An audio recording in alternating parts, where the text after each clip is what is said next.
And before I jump into essentially what we're going to be covering today, just for those of you that are new here, that have not been a part of this before, if you are interested in essentially joining these classes on a more long-term basis, right? Because this is an open house, right? And basically, we give it free to everybody, right?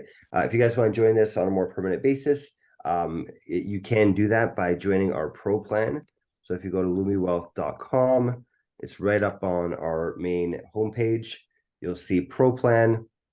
It's normally $250, but we are having a Black Friday sale right now. So if you guys join right now, you guys can actually get a nice discount on this too, right? So that's our pro plan if you want to attend these meetings regularly. And also if you want to get this code, right? If you want to actually use this code, run this code, you would have to be a part of our pro plan, right? And again, you can go to that lumiwealth.com and select pro plan here, or part of our all access plan as well, if you prefer that, which comes with a bunch more features, right? Okay, cool. So now that that's out of the way, let's discuss what you guys want to build today, right? What do we want to actually be working on today? So I'm going to put out a poll here called What to Work On. Now, we have a bunch of different algorithms here that we've kind of been working on over time. We have a machine learning algorithm, which is kind of like an AI-based thing. It's, fairly technical. So if you guys are technical, it might be a little over your heads. But it is something very interesting because it's using AI to trade. We also have a grid trading bot, which we worked on in the past. It's essentially a way of getting into crypto and kind of reducing your risk in it. We have a Congress trading bot, which we've worked on quite a bit already. We can continue to do that. We have a news trading bot that we worked on before. Basically, it's reading the news and investing based off of the news. So, for example, if something comes through saying, for example, some good news today with Tesla, right? What was it that India basically approved them to have a factory there or whatever, and Tesla stock jumped, right? So what we would be doing is we'd be monitoring the news. If something like that comes through, we would actually go ahead and buy that stock. We also have our Bollinger Band bot, which has been which we've been doing for quite a while. Basically, it trades on Bollinger Bands. If you guys don't know what those are, it's essentially this two standard deviations around, or actually you can modify it however many standard deviations around a stock price. If it shoots up too quickly, we typically say to sell it. If it drops too quickly, we typically say to buy it. And that's a Bollinger Band strategy. We get some pretty good results with that. We could work on an ICT strategy, which is not here today, but we usually have Worth advocating for that, and there's been some really great strategies that we've built. ICT is basically like this internet company that gives trading signals, and they talk about how to trade certain things. And so far, when we've worked on the strategies, they've worked out quite well. There's the EMA crossover, which I think we need to get Brian, if you want to explain why you want to do an EMA crossover. Have you gotten any kind of good results from it, and what you would want to do with that? Would you be able to explain that, Brian? Yeah, sure. EMA crossover, it's basically a fast and slow EMA crossover. What we've seen, even using S&P 500, I mean, right now our group isn't doing any algorithmic trading, but we're just doing, using Thinkorswim as a trading platform, and that's what we use for doing for taking entries on the using the EMA crossovers. Just a fast and slow EMA crossover. We wait for the pullback, and then we take an entry after the pullback. And then, I mean, our strategy is we're not trying to get a lot of money. We're just trying to get a couple candles. And just try and just for example, for our new members, we say, hey, if you're trading with $100, if you buy an option for $100, whether it's a call or a put, we just want you to make $10 with it, right? So if we're able to make $10 with it, our strategy is just to rinse, repeat, and scale. So as long as you can make $10, all you really need to do is just add more money to that strategy, so that if you trade with $1,000, then you're making $100 with the 10%. So That's the idea, and we just want to create an algorithm that's consistent, that can consistently do that, right? Okay, and why do you think an EMA crossover can do that? Well, EMA crossover is a signal to let us know that it's time for, it can be, so for example, once the candle crosses above the EMA crossover, the crosses over where you have the fast and slow where they cross over. That's usually when you look at the charts and you see large, momentum in the stock, whether it's going up or down. And Okay. that's what we teach our members in the group, and we're successful doing that strategy. Okay, so it's been working for you in the past. Mm-hmm. It's working for us now. Yeah. So Okay. we see that strategy probably twice a day, if not 3 times a day, on the S&P 500. Okay. And you're trading options with it. Yeah. Mm-hmm. Puts, calls, or just calls? Both. Both. Both? Okay, cool. All right, interesting. That would actually be a very easy one to build, right? So we could definitely go down that path. And give you all the little things that you can use to tweak it as well. Okay, so is that strategy. Another one is we have our shorting small caps that recently popped, right? The idea is that whenever stocks jump up very quickly, they tend to have a pullback, especially smaller cap stocks. So we built something like that. And then we can keep working on our breakout strategies for stocks and crypto, which we worked on last week, and we can continue doing that. So what I did is basically put out a poll to each of you guys. So if you guys can take a vote, there's 13 people here. So if you guys can take a vote, let me know what algorithms you guys would want to work on today, and we can kind of get started. And let me know if you guys have any questions around any of these too.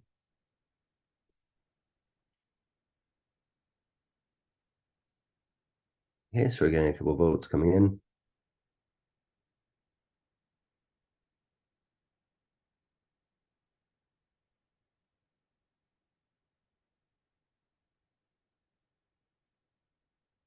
All right, so far pretty spread out.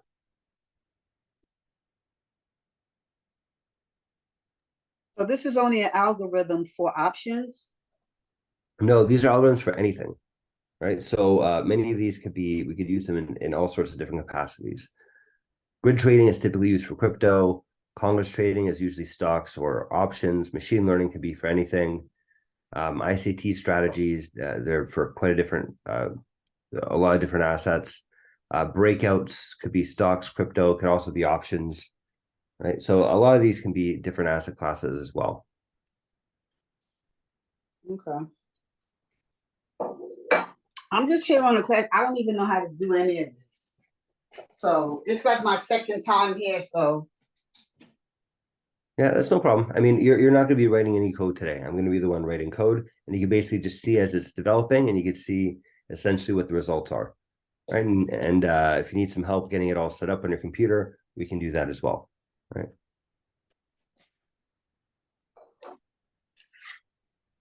Hey, Stacy, how's it going? Welcome.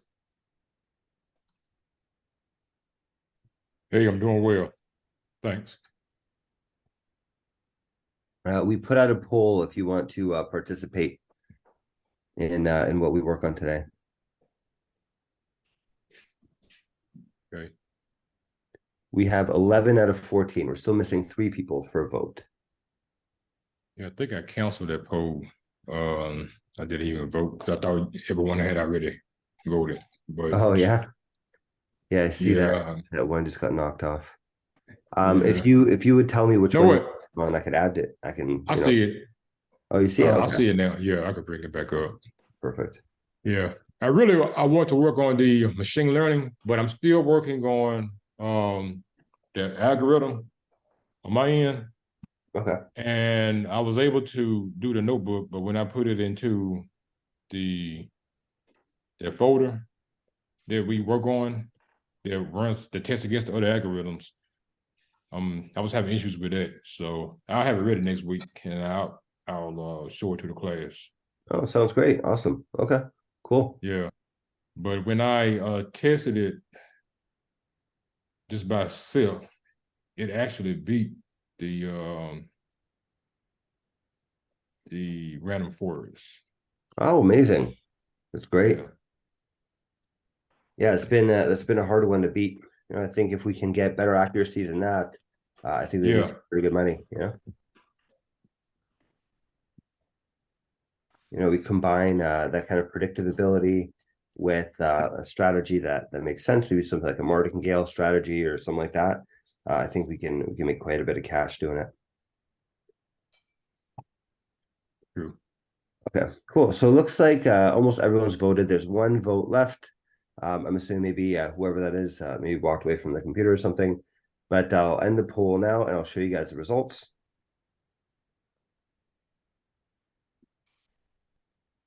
For some reason, it's not letting me end it. This is weird. Zoom's having a connection today. Okay, for some reason, I can't end this poll. For some reason, I keep getting this internal 500 internal service error. But I can tell you guys what the results were. Maybe I can do this if I will take a screenshot of it and I'll show you guys what it looks like. Okay, so here are the results to the poll. Right, so we had 2 of you guys vote on the machine learning algorithm. We had 1 person vote for Congress trading, 2 people on the news bot. We had 3 here for ICT, so this is a winner here, ICT, and we had a tie for first place with breakouts. Right, we had 2 people voting for the EMA crossover. Right, so it sounds like you guys want to work on the breakouts or the ICT strategies. I'll be honest with you, Worth is not here today. He's the expert in ICT strategies. So I think and to be honest with you, the breakout strategy that we're working on is an ICT strategy anyways. So I think it kind of all points to us working on this breakout strategy for stocks or crypto, right? Do you guys have any questions around that? Any comments around that? I'm laughing because I'm the only one that voted for the Congress. So when you said, oh yeah. Yeah. Well, we do have a lot of Congress bots, right? I could actually show you a couple of them here. If you go inside the folder for this class, if you go down to here, it's stocks. There's Congress top rep. There's stocks Congress trading top reps. The stocks Congress trading with shorts. There's the original stock Congress trading. So there's quite a few that we've made already, right? So you could actually even use one of the existing ones, right? And if you're interested, there's videos on, what we're doing with them and how we're working on them. And if you need help setting it up, we can do that as well, right? okay. Okay, because we do have quite a few of them. And at least this first one, I know we've done a lot of iterations on this. The first one seems to be performing the best. This original stock Congress trading, if you back test it, that seems to be the one that works best. When right? you say back testing, what do you mean? You go back and you test trades that have already been made? So what back testing is actually going back in time and saying, if we had ran this strategy over the past, 2 years, 5 years, 10 years, whatever, what would have happened? Right, go back. Okay, so we're going back and retesting what could have, should have, and would have. Correct, yeah. So here's, for example, a back test of one of our strategies called the diversified leverage with threshold strategy. Here you can see basically, if we had been using this strategy since 2010, this is how we would have performed, right, in the blue. And the yellow is the S&P 500, how it performed, right? And then we have the numbers behind it too. We would have made 1,500% return over this whole time period versus S&P, which made a 437% return, right? So you can kind of see, if you had ran the strategy in the past, this is what would have happened. And that can a lot of times inform what might happen in the future, right? It's not guaranteed, of course, it's not a crystal ball, but it's the closest thing that I know of to a crystal ball in the investment world. Okay. So that's an example of a back test, right? And speaking of back tests, let me show you guys this breakout strategy, because that's what we were working on. We actually had a very nice result with that. Where is it again? Here. Right, so here is the back testing results for our breakout strategy. This is actually, funny enough, the first strategy that we made for this Tuesday class was with Worth, who helped come up with this one. And again, you can see here in the blue, this is our strategy, right? And then in the yellow is S&P 500, right? And you can see that it did quite a bit better than the stock market, right? It did over this time period from 2020 January, it did 76%, right? Or about 15% per year, whereas the S&P 500 only grew 25%-ish and around 5% per year. So we had quite a nice result from this. And last week, what we were working on is we were working on modifying the strategy to, instead of trading stocks, to trade options, right? That was the modification that we were doing. So I believe that we called it here, it was options breakout is the name of the strategy. And I can show you what results we got with that one so far. Let me pull that up here.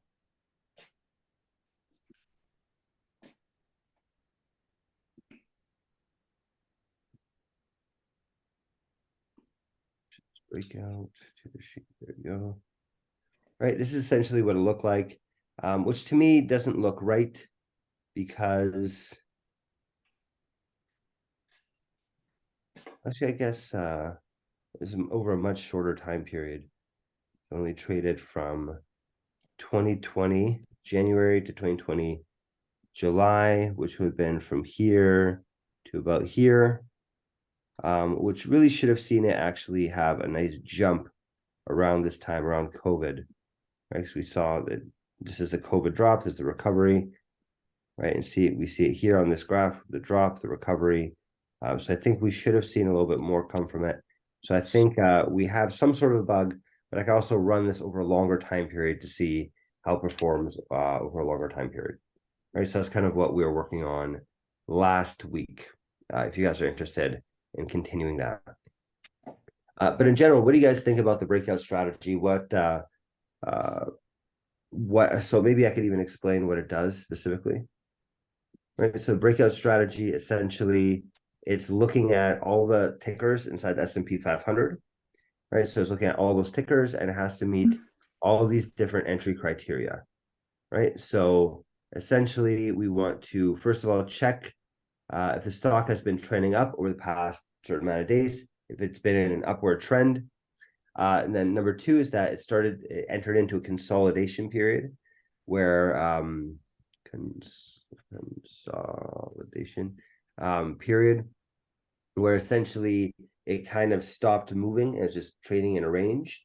And then now criteria 3 is that the stock breaks out of that range, and that's when we make our entrance, right? And then we have certain exit criteria where we'll leave or we'll exit out of this trade in legs, right? Depending on certain things here, right? So our exit criteria is, first of all, if the stock has fallen past the stop loss, is one of them. Another one is if there's been 4 trading days, we sell it after 4 days. That's the max that we hold it for. We also say that if the current price is below the 10-day moving average, right? Another one is if the current price is below the 20-day moving average, and that's pretty much it. And that's how we exit out of the trade, right? So that's essentially what produced this graph right here. Yeah. So that's essentially a strategy. So we're basically looking for things that break out, right? We're looking for stocks that have this potential to have a big pop, right? So what would you guys, first of all, do you guys have any questions around that, or what would you want to modify about the strategy? Let's have a little discussion around this.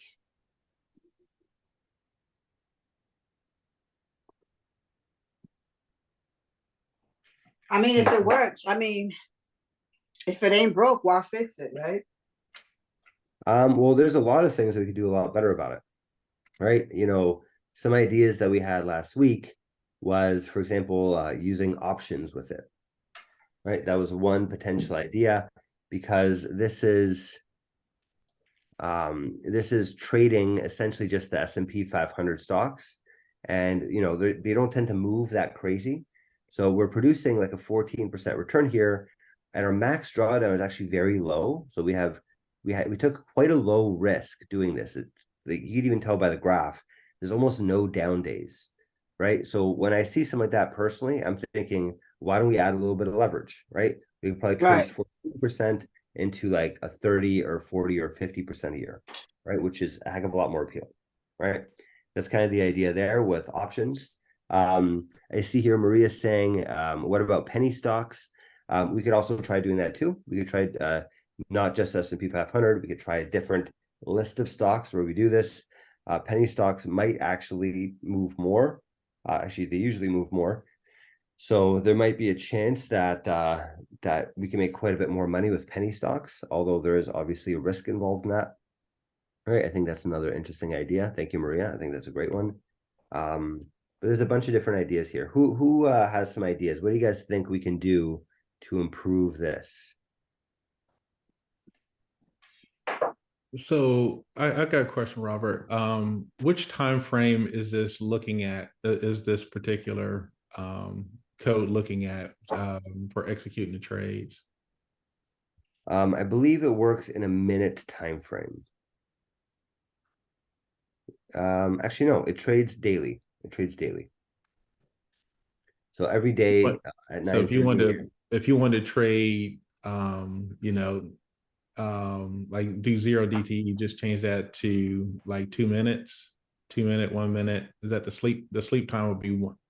Is that how the sleep time works? Is that Yeah, the same so as one day we do 1 minute. That's how frequently it's executing its code. got Right? it. So how often is it checking everything? Right. All this code here inside of on training iteration is going to execute according to this sleep time. So if it's 1 day, all this code is going to execute daily. If this is 1 minute, then all this code is going to execute every minute. Okay. Right. Which means that we could have intraday trading as well. Okay, great. Right. It's a good question. I don't know if this will work intraday. I'm not sure. Right. We could definitely try that out and see how that works. Right. That would be one option of what we could do. Hey, Robert, this is Stuart. One thing I've heard is that, typically the first 7 months, the 7 business days of a month are the best to trade. So if you filtered this down to the first 7 business days of a month, I wonder how the performance would compare. So you would say only look for breakouts in the first 7 days of the month? Yeah, business days. Business days, for 7 business days. Okay, yeah, we could take a look at that for sure. All right, I'm putting together basically some of your ideas here. You know how to determine if it's a business day or not? Yeah, we can definitely do that. That's not very Okay. difficult to do. Yeah. I don't know, these polls are acting up on me. For some reason, I can't close the old one, but I'm writing down your strategies here. So we had one idea, which was intra-day trading. All right, we had another, where we have that. I guess the other one was 0 DTE options that we can use. And then only trade in the first 5 business days.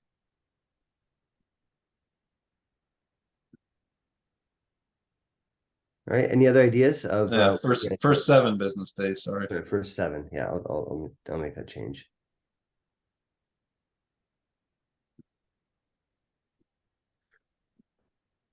Polls are just not working for Zoom today. I don't know why it's not working. Why don't I do this? I'll type it into the chat here, and you guys can respond with in the chat what you guys want to do. So before we had something called TTM channels, right? Basically, it's a different way of looking at breakouts that we were talking about last week. Using options, which we started working on and we didn't get a chance to finish, and I think has some pretty good chances of working out. There's intra-day trading, right? There's using zero DTE options. Right, and then there's the only trade first 7 business days. What is the logic of trading only the first 7 days or the first 7 business days? So I forget who brought that up. Do you want to explain why you want to do that?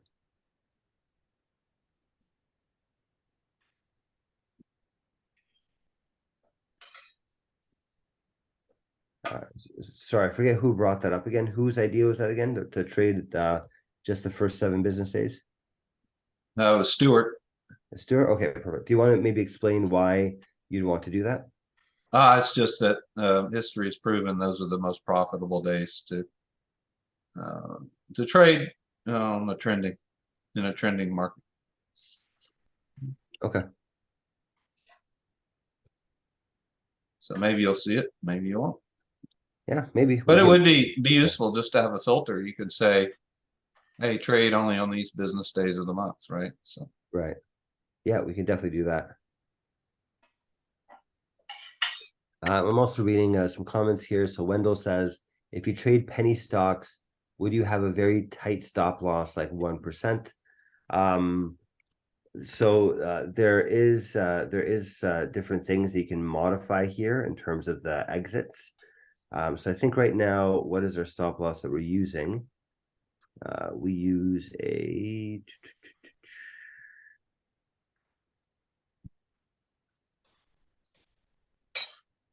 somewhere here. Move 100% to spend, default symbol, move updates required. Yeah, we have a stop loss in here somewhere. There it is, stop loss price. Right, we're basically just using. Let me see where we actually declare this.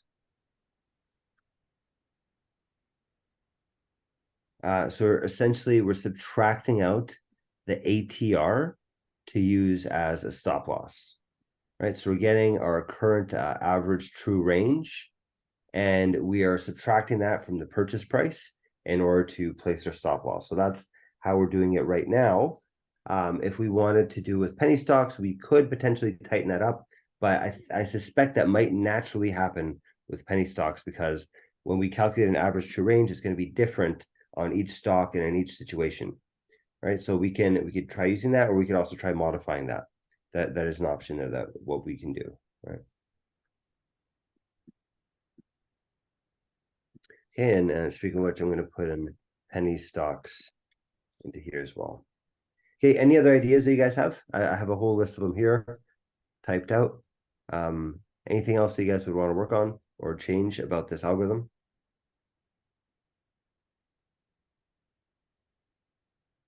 What's the filter gonna be to to detect the breakouts? So it has to meet certain criteria. So the criteria is, first of all, that the stock has been trending up for a certain amount of days. We set that to be 3 months essentially, right? So it's been trending up for about 3 months, right? Then number 2 is that now it's in a consolidation period, or recently was in a consolidation period.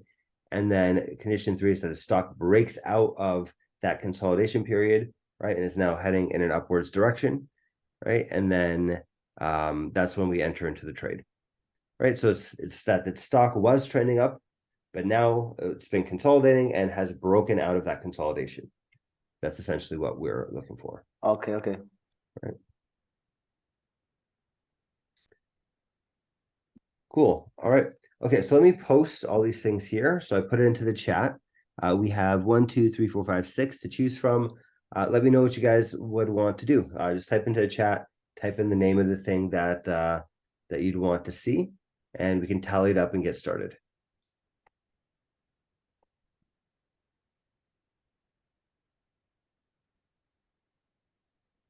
Okay.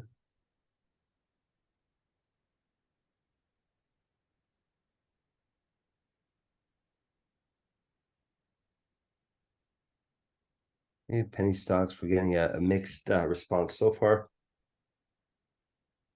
Intraday, intraday.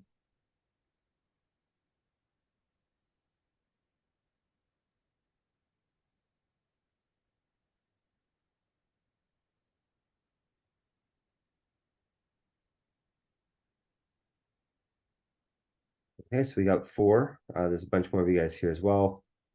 So let me know what you guys would want to work on.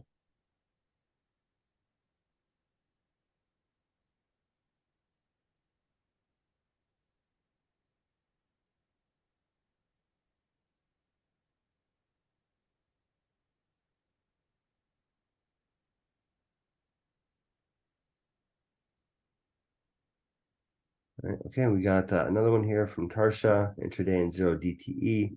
So far, we're seeing a lot of votes for intraday.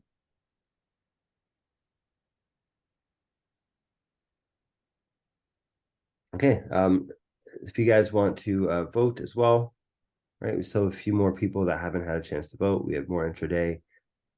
Sounds like a lot of people are kind of going towards that. Okay, I'll give you guys a few more seconds here for whoever else wants to vote, and we can get it kicked off. So making this work for intraday, I actually don't think would be that difficult. So I think we could actually do this pretty quickly.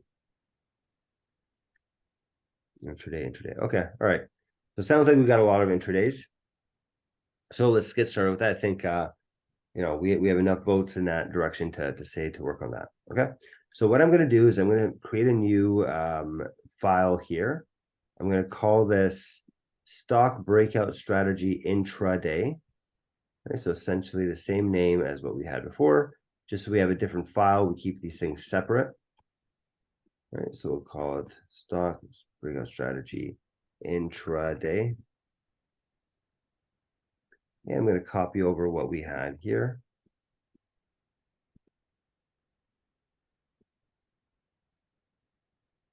Right. Okay. It seems like everyone's pretty much voting for intraday. I'm getting even more. Okay. So what I think we should first do is reduce our backtesting period, because it takes quite a bit longer to backtest over long time periods. So I'm just going to reduce this to be just 3 months that we're going to backtest over. This way we can get a result pretty quickly to see how it all works. And then over here, I'm just going to take a look at how we are actually getting our data and how to modify this. So here we have move up days required.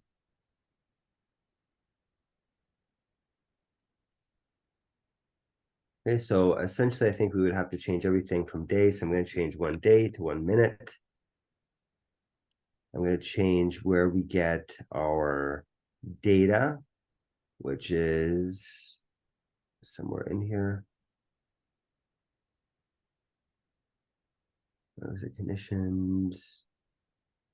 Those are conditions, entry conditions. There's our historical data.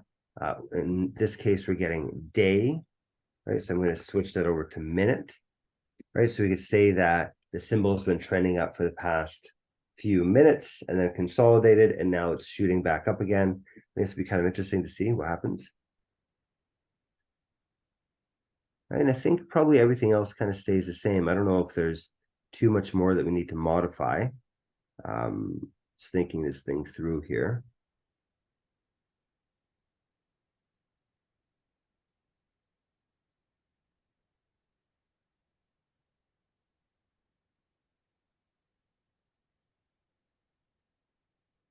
Let's see, whether mention date, whatever other things are mentioning days.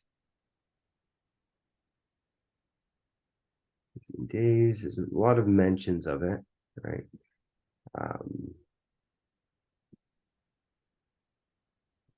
Find days.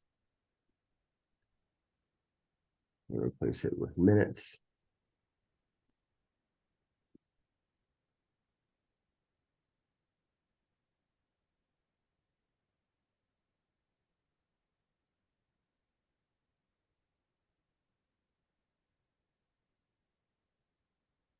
Yeah, I guess one thing that we might want to change is that right now we're waiting for 4 business days before we sell. I think we'll probably have to change that to be something like hours or something like that, or minutes. Because for an intraday strategy, I don't think it really makes sense to hold overnight. A lot of crazy things can happen overnight. So maybe we might need to modify this criteria.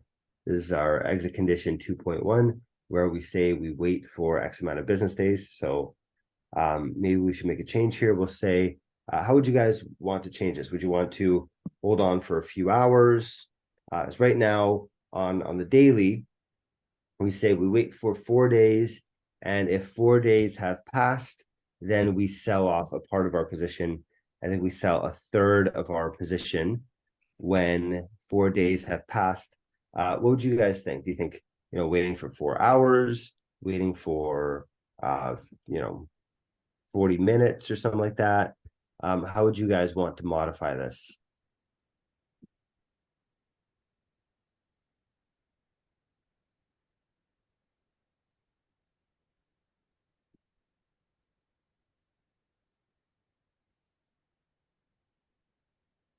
Yes, I see in the chat. Okay, by hours, says Maria. Okay. All right, so let's take a look at start date, end date. Check, let's say check how many hours have passed between the 2 dates.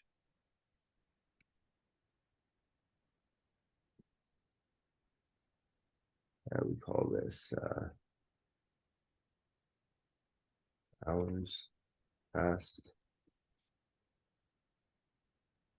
Okay, there you go. Let's say if hours pass is greater than or equal to 4, that's when we sell.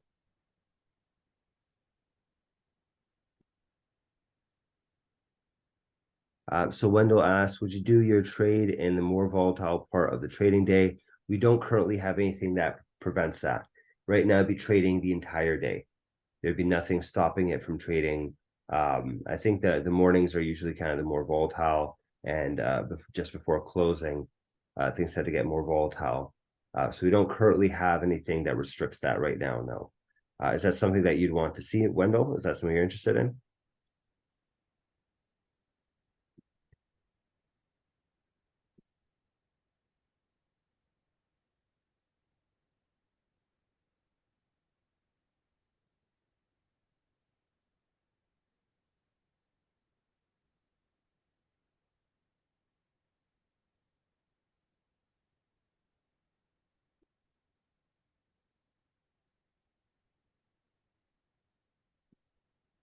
All right, let's changing the rest of our code here to be minutes instead of days.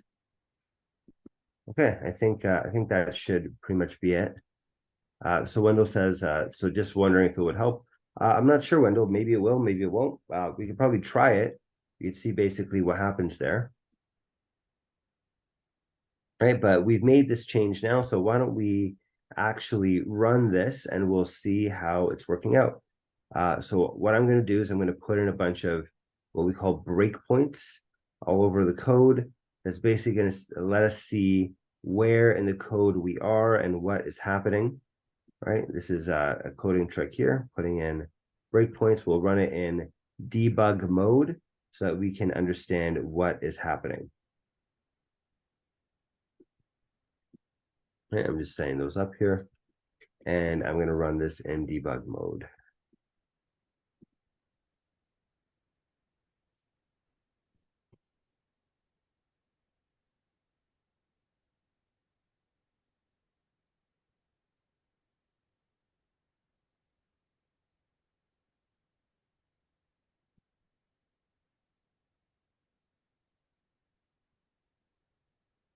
Okay, so I ran it.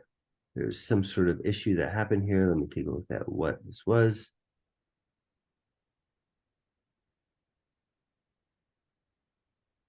Okay, that's because we're using Yahoo data. I need to switch over our data to be using Polygon. So for those of you that don't know, we have different data sources that we can use for our back testing data, right? So essentially, where do we get the price data from, right? Where do we get you know, the prices of what Apple was priced at over the past year or two, what, you know, IBM was priced at, all that kind of stuff. We do that using different data providers. And up until now is using Yahoo as a data provider, but they do not have minute level data. So I'm switching this over to Polygon in order to get this. So let me make the switch here.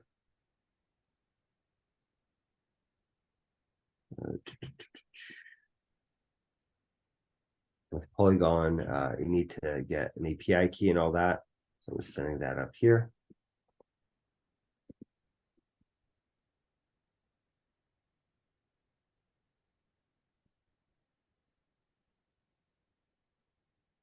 From credentials, import Polygon API key. And I just changed mine because it was being used a little bit too much. And they actually complained to me. So please, if you guys plan on using Polygon for your back tests, please get your own API keys just because they will kick us all off if we're all using the same one. So please, if you do get your stuff through Polygon, make sure that you get your own API key if you want to backtest that way. Okay, so I'm going to rerun this here now. Let's see if we can get this thing to work.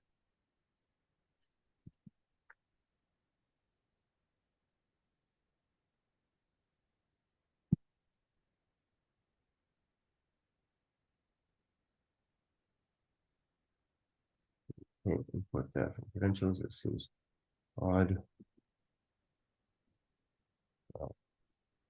Polygon config is what it's called. I think it will only go back 2 years. What will only go back 2 years? I mean, if you're getting minute data, probably backtesting from 2020 is a little bit far off. Oh, well, I pay them to be able to go back further. All right. So it should work for me. But if you want, we could try a different time frame. The only reason I'm picking this time frame is because we have the data here, right? We can kind of see what happened, and it's also a pretty like crazy time period in the market. So I think it'd be an interesting thing to trade, right, and see how it does there. But we can absolutely try some different time periods as well. Okay, so here we go. So we're running our back test.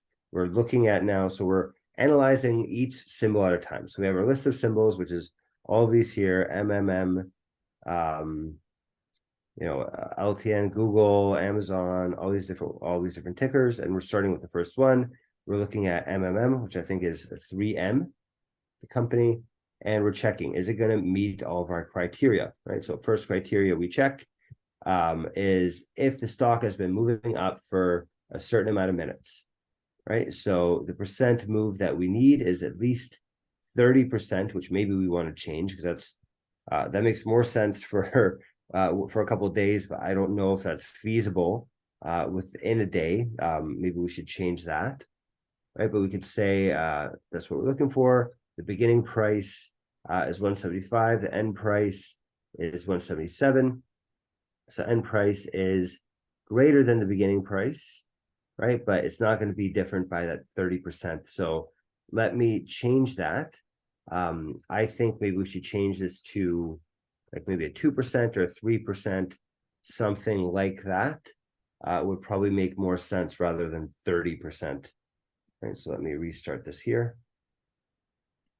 I think that should be a much more realistic thing for us to work through. Right, because we're saying 30% over the course of 3 months, right? So 30 days and knock that back by 10, maybe even 3% is a little high, but let's see how that works out. Okay, so now we're back here. We're looking for a 3% move. The beginning versus the ending price for 3M didn't meet that criteria, right? So we're going to move on to the next stock. Right, now we're looking at EOS, which the beginning price was $47. The end price was 47. So it's really hasn't changed that much. This one doesn't meet our criteria there. And we're basically going to be doing this with all these different stocks until we find this first criteria gets met. So I'm going to run it until we get that. Right, beginning, ending. Right, so far not seeing it. I'm just going to let it keep running until we actually get that.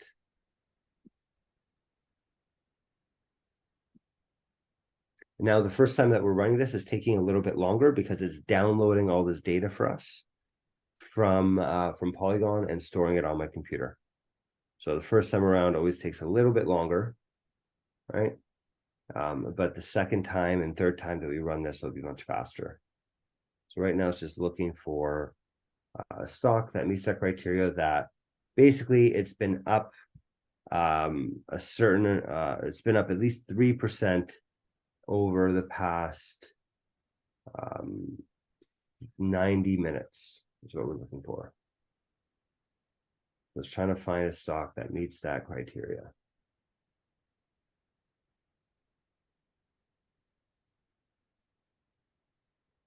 Right, and it's searching through all these down here. So far, we've gone through Triple M, AOS, ABT, ABBV, ACN, Adobe, AES, AFL. We're going through a bunch of them. So far, none are matching our criteria just yet.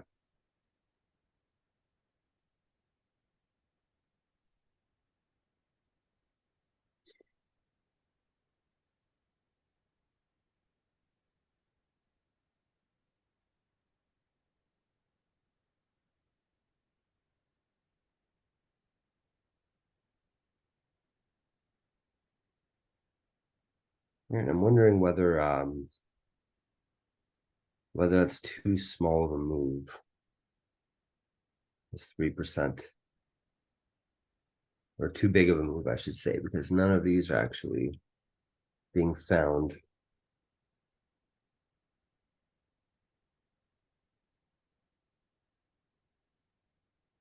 So I'm starting to think maybe we should adjust our criteria to be a little less than 3%. What do you guys think so far? What are your thoughts so far on this algorithm?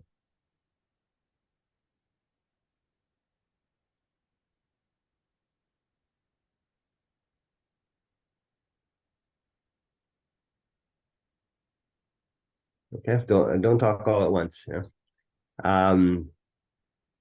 Okay, so what I'm going to do is I'm going to make this adjustment because it really seems like this 3% is too high of a hurdle. Maybe we'll try 2%, and I'm going to rerun it with 2%, and we'll see if that starts giving us some more signals.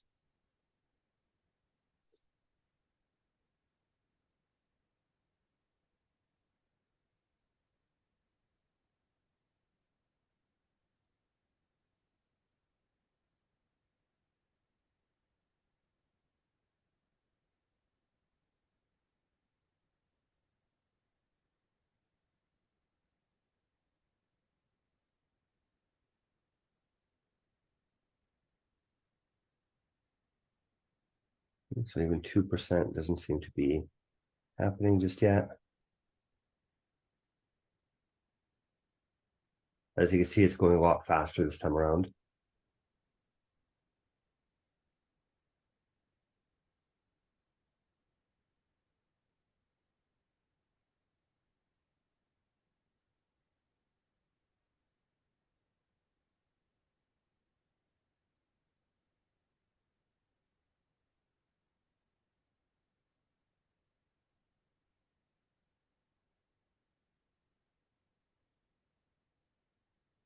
I think it also depends on the day too, right?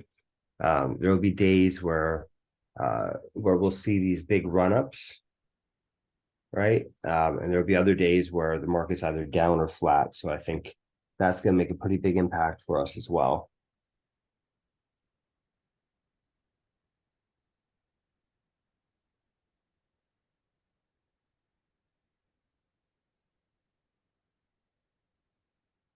Okay, so this is what I'm going to do. I'm going to remove this breakpoint here. It seems like this is going to take a little while for it to cycle through all these stocks and look for this criteria. I think maybe right now is a good time to take a quick break. If you guys want to grab some water, use a bathroom or whatnot. I know I'm personally very thirsty. I just had some pasta for lunch and there was way too much salt in it. So I'm gonna go get myself some water as well, and I'll see you guys back here in about 5 minutes, right? All right. See you guys in 5.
All right, hey guys, how's it going? Scott back. I see a few questions here. So I have a question here from Sweeney, which says, instead of running through things in a sequential manner, is it possible to run things in parallel and hence faster, like multiple threads, or possibly use a library that does it automatically for you? Yes, that is definitely possible. I think the amount of time to do that, I'm not sure makes sense right now, but it's definitely something that is possible to do. The reason why is I say that that will take a little bit of time because LumiBot itself is multi-threaded, right? So I think we have to use like processes. I've in the past had to battle with that a little bit, and I don't want to bog you guys down with that right now. But that is definitely something we could do, and I think eventually, if we want to really take this thing to the next level and be able to test a lot of different things with it, I think that'd be a very good thing to do. So I really like that idea, but maybe we'll put a pin in it and work on that at another point in time. And Maria asks, is this coding? Yes, this is what coding looks like. So this is, we're writing software code right now. And essentially we're building out this algorithm, we're modifying some code here right now. So yes, that's what it is. All right, and I'm taking a look here. We basically had an error, which I'm going to change this up. I'm going to fix this. And the first thing I'm going to do is I'm actually going to remove this because this should not be crashing. This should be dot warning, maybe if anything. This definitely does not warrant a crash. I'm going to change our LumiBot code just a little bit for this. Same thing here. Thing.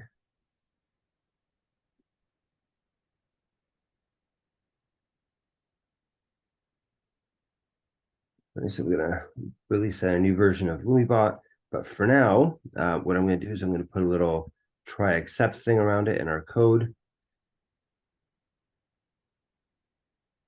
It is on line 227 that's having this issue. So we'll go like this, we'll go try.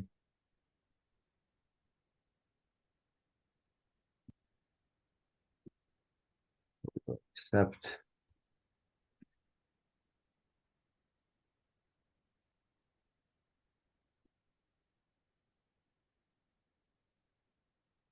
Right, and notice, by the way, that I'm actually not even writing that much code here. I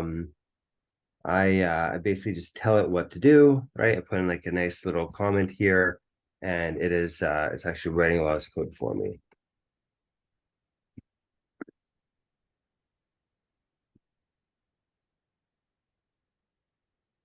There we go. Okay, and I'm going to rerun this again. All these different symbols. And honestly, what I'm thinking is maybe even the 2% is a little much. I'm going to even tone this down to 1% going forward. It just doesn't look like there are that many symbols moving that much. And we have quite a few criteria that needs to go through. So I think changing this up to 1% would be very useful.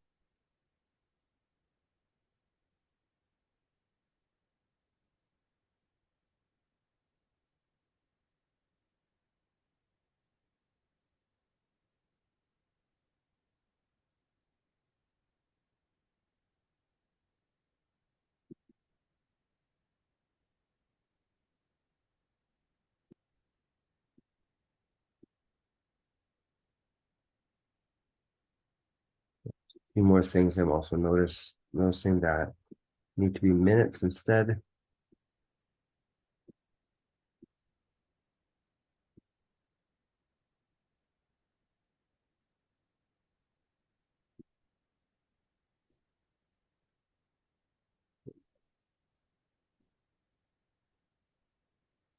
So we're going through symbols quite quickly now.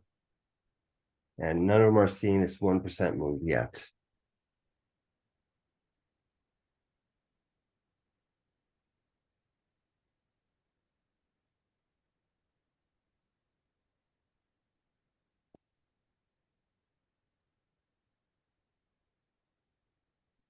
I'm actually going to change this up just a little bit here. Right, I'm going to go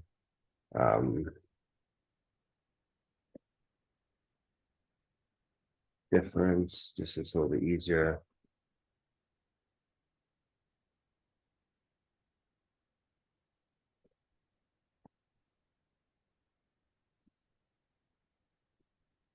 All right, so basically we want to have price difference percentage has to be greater than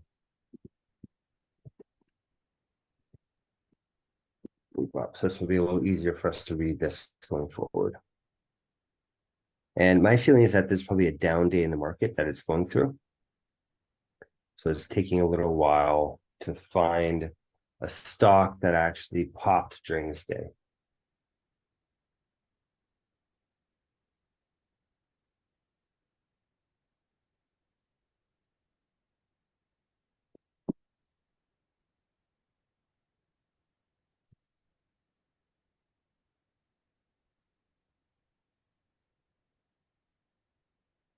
I'm actually kind of surprised. I mean, we're not finding any of these stocks popping right now.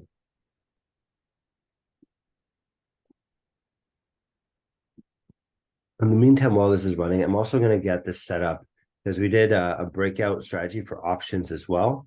And I'm going to start running a back test for this a little further out. So we can see how this performed over the entire year. I'm going to run that concurrently. We can get a result on that. And if you guys want to work on the option side of things too, we'll have that ready. So there's a question here. So Brian says, what if you just focused on SPY? Well, that would be a very different strategy, right? So this is a breakout strategy. So we're looking for what stocks are breaking out right now and picking those stocks. If all we were doing is trading the SPY, I guess we could be looking for a breakout in the SPY, right? But that would be quite a different strategy, I think. And not sure how often that would trade. I think maybe if we did something where if it is in a breakout, we put on some leverage or something, maybe that makes sense, or like buying an option. But I think it was just with the SPY, it probably will happen so infrequently that it's basically you're just not in the market.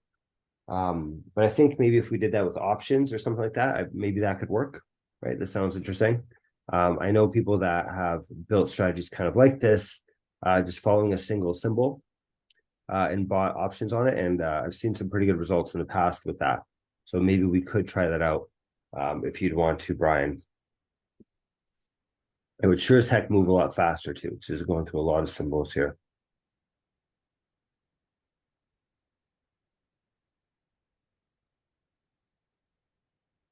Yeah, what I'm going to do, maybe what we can do is we can change the date here. I'm going to get to start off on another date. Maybe we'll find a lot more examples.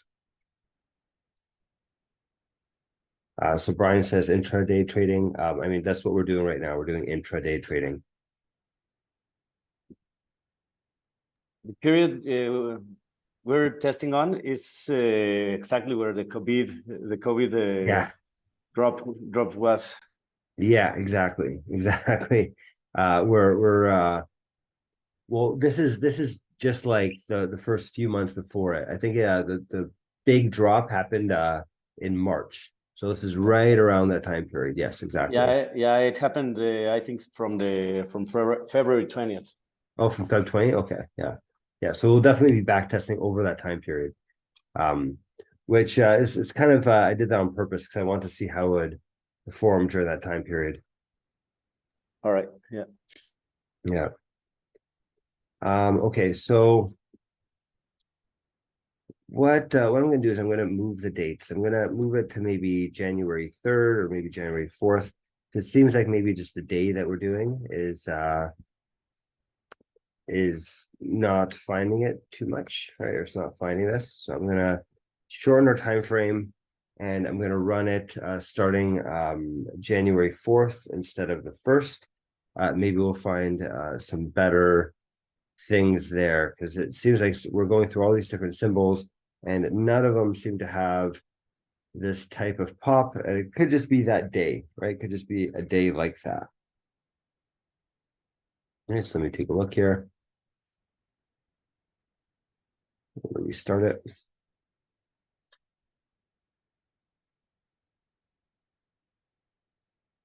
I'll try a different day.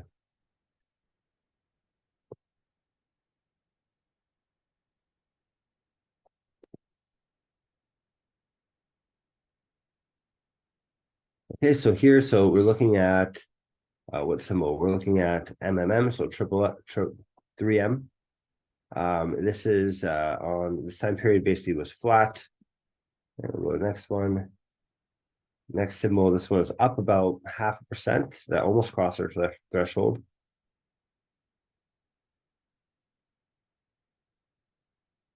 Right, this one's now negative a little bit.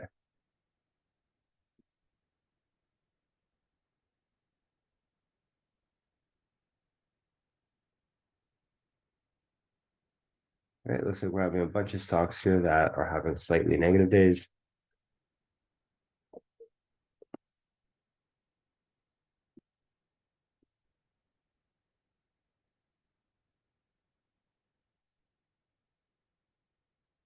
I'm thinking maybe we even need to drop this. Yeah, so I'm gonna lower this even a little bit more to 0.5%. We could try that out.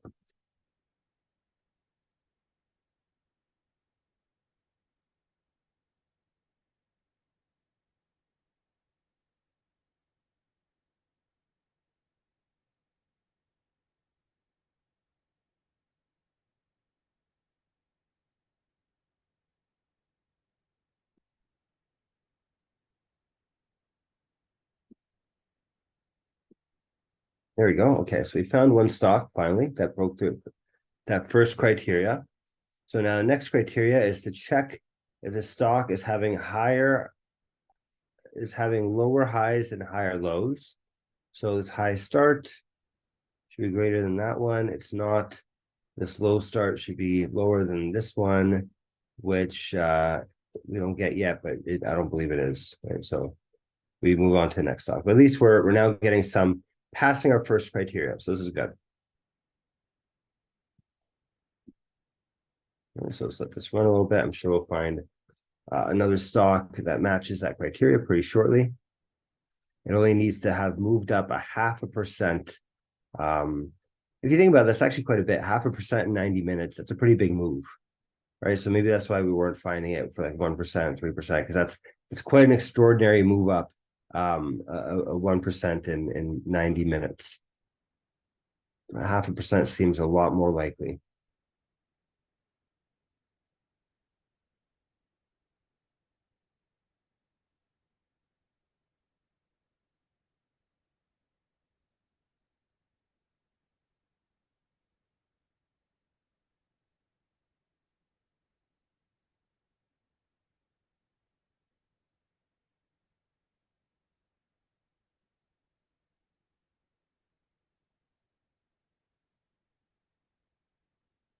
Maybe we should even lower that criteria a little bit more.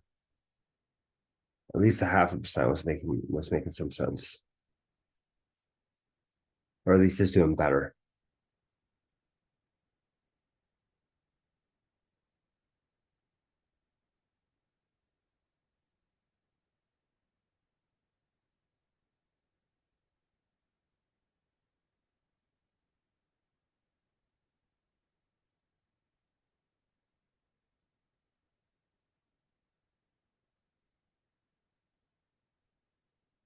Right, there we go. So we found another one here. So this ticker was doing quite well on this day. This is APA. It's doing quite well. Let's check if it meets the second criteria. This needs to be bigger than this. It is not. This needs to be lower than this. And it is not. Oh, this is lower. The other one wasn't bigger. Okay. So you almost passed criteria number 2 there. Right, for simple. So essentially, again, we're looking for a stock that basically went up, right, throughout the days. It shot up very quickly, and then now it's been consolidating. It's been going sideways for the past I think it's 15 minutes of data. All right, so it shot up very fast. Now it's consolidated, and then the next thing we'll be looking for is that it's shooting up again.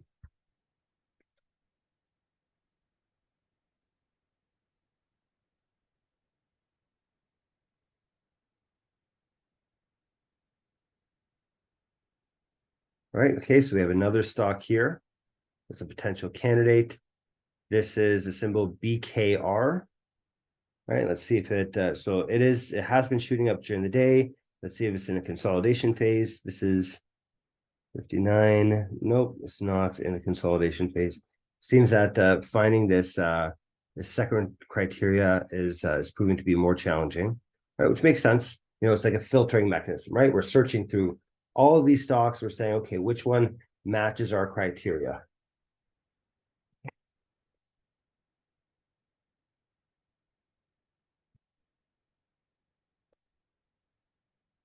Okay, we got another one here. The symbol is BKNG.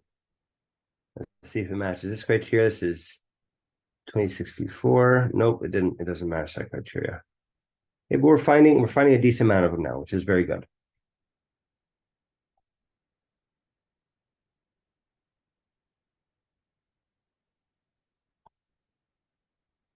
We found stocks that are trending up, but we're not finding stocks that are consolidating.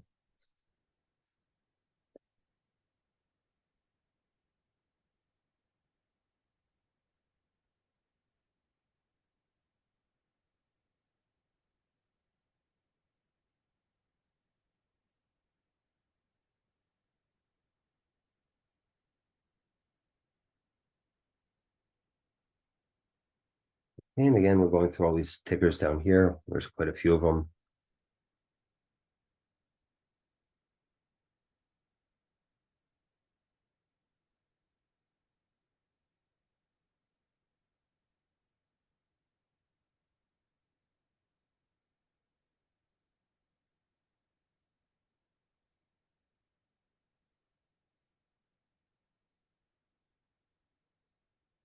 Right, and maybe what we could even do is we can use a smaller subset of tickers just to make this thing run a little faster. Is another thing I'm thinking. We have start here, 28. That doesn't match that criteria. I see some chats here as well. All right, so let me check this here. Neat. Nope. We're finding quite a few more. So Brian asked the question, what does lock mean, iLock? So it basically means locate data, right? So in this case, this is getting the most recent 15 minutes of data. It's saying, take this data frame, which is essentially like an Excel spreadsheet kind of thing, if you want to think about it that way. It's what a data frame is. So take this Excel spreadsheet and give me the last 15 rows of data. That's essentially what this iLock thing here is doing.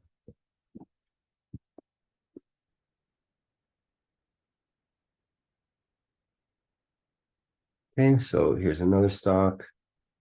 There's this. So it seems to be kind of hard to find this period of consolidation.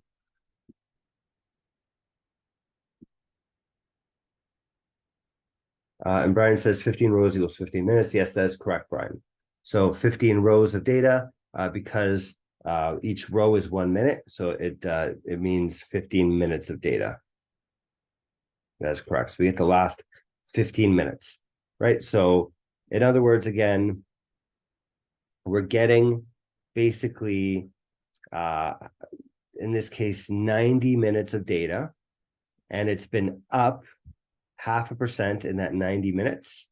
And then in the last 10 minutes, it's been consolidating where it's kind of, it's getting lower low or higher lows and lower highs, right? So it's kind of doing like this cone type shape is what we're looking for. Right, and this is proving to be quite hard to find. This consolidation period.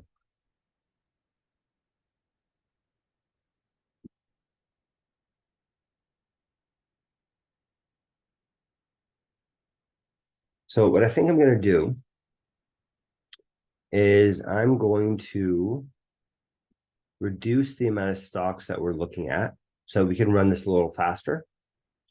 Right, and I'm going to keep doing this here because we're not able to find this.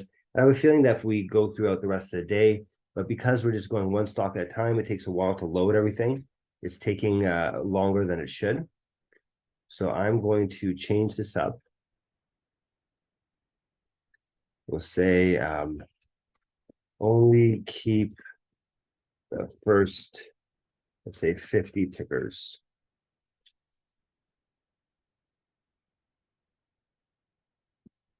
All right, I'm going to rerun this. And we'll see that this should load quite a bit faster now. We'll get through the first 50 and then we'll see how it does throughout the day. We should be able to make progress quite a bit faster. And then actually, let's do even less than 50. Let's do maybe 40, right?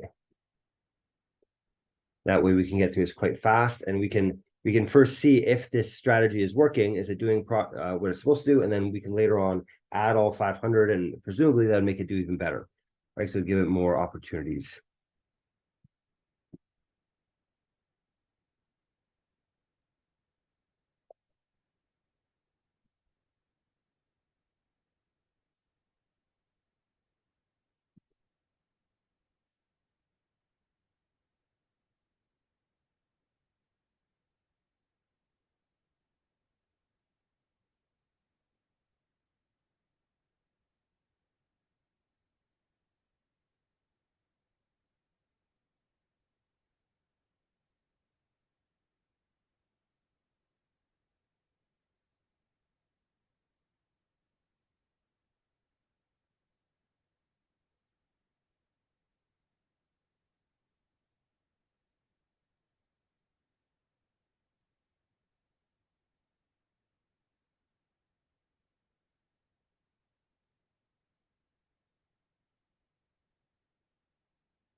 So we're getting through all these different stocks here. We've gone through, let's see, 1, 2, 3, 4, 5, 6, 7, 8, 9, 10, 11, 12, 13, 14, 15, 16, 17, 18, 19, 20, 21, 22, 23, 24, 25, 26, 27, 28, 29, 30, 31. So we're almost through all 40. And then once we're gone through all 40, we're going to be able to move much faster. Yeah, there you go. So now we're actually starting to see some progress. Let's see if we can find some stocks that went through all this criteria. There you go. Okay, we found one. Perfect. Okay, so here's a stock. This is a symbol AMD. That basically was moving up for a while. Now it's in a consolidation phase, right? It's having lower highs and higher lows, right? So now let's see if the current price, this is our next criteria here, is whether the current price is above the high, which it is. Yep, perfect. So I think we found this candidate here. And this looks like it's in a breakout. So AMD is in a breakout. So we're going to go ahead here, purchase AMD. And there we go. Perfect. Okay, and we can actually see that we're starting to make some money here. We already made 50 bucks, 100 bucks. And we're actually starting to see us making some cash. That's great. So AMD seems to be doing well for us. There's another stock here, potentially.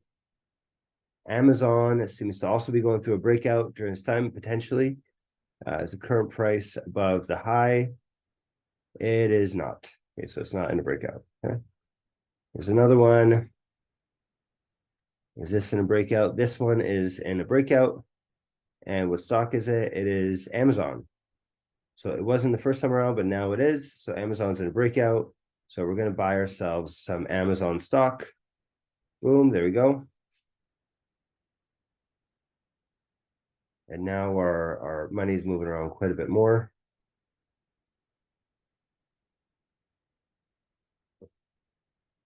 And okay, we have another symbol here.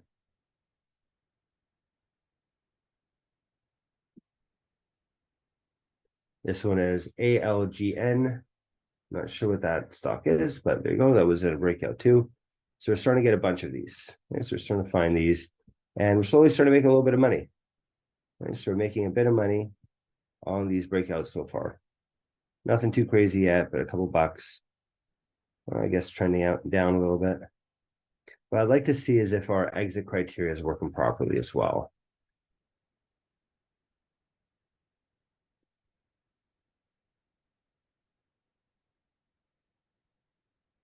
I'm going to put a couple of things on our exit criteria just to make sure that those are actually getting hit too, because I'm getting a sense here that maybe we're not exiting our positions.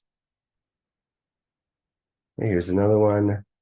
Triple M seems to be doing a breakout now too.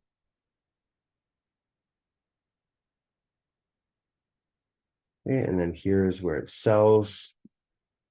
We're selling in this case some of this triple M. We're selling a third of our position in triple M. And then here we're selling also a third of our position again in triple M. Okay. This is definitely a very interesting time to do this back test, because it is during this time period of COVID, as you mentioned, Roberto. So it's actually gonna be kind of hard to win in this space, but even if we can somehow make money during this COVID spike, that'd be absolutely incredible. It's kind of a hard bar to pass. I've seen this happen with a bunch of symbols. So here's another one. ALB is in a breakout.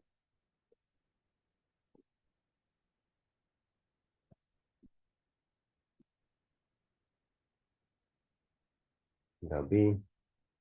This is the current price is below the SMA. I'm not really seeing any of these other exit criteria really getting hit. Minute. Last 4 minutes of data. If it's below the SMA. This one's if it's below the SMA 10. This one is if it's been 4 hours.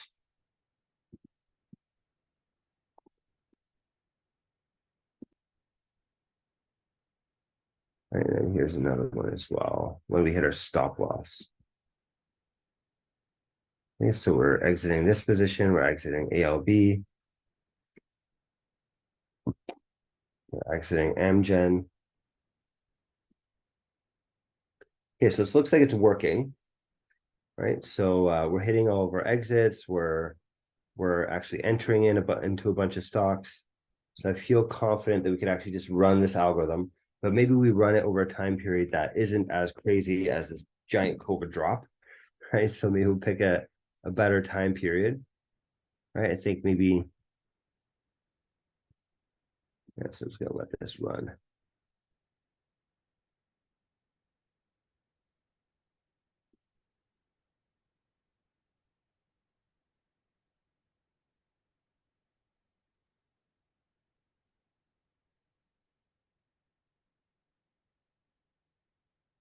Right. So far, the strategy is losing a bit of money. Right, we're down like 800 bucks. That's not that big of a drop, especially considering the fact that it's like about to go through this giant cliff, right? And we even had a thing here. I think maybe if we were to choose a different time period, like if we started somewhere closer to maybe June of 2020, I think that would probably give us quite a bit better results. So let me try that out. Why don't we start off in June? We'll go June 1st to June 30th. I think there's 30 days in June, right? And we rerun that. We'll try it in a different month because we're going through basically this giant cliff of COVID. This can be a lot harder to actually make any kind of money during that time period. Although it would be interesting to actually back test over that time period later on as well. So we can kind of get an idea of like, how does this do during big market drops? Because for our other strategy, you can see here when we're doing this breakout strategy, it actually did really well during COVID, which is one of the reasons why it performed so well. Because when COVID happened, everything dropped, but we didn't buy anything because nothing was breaking out, right? Which so it actually protected us from this giant COVID meltdown, which is great.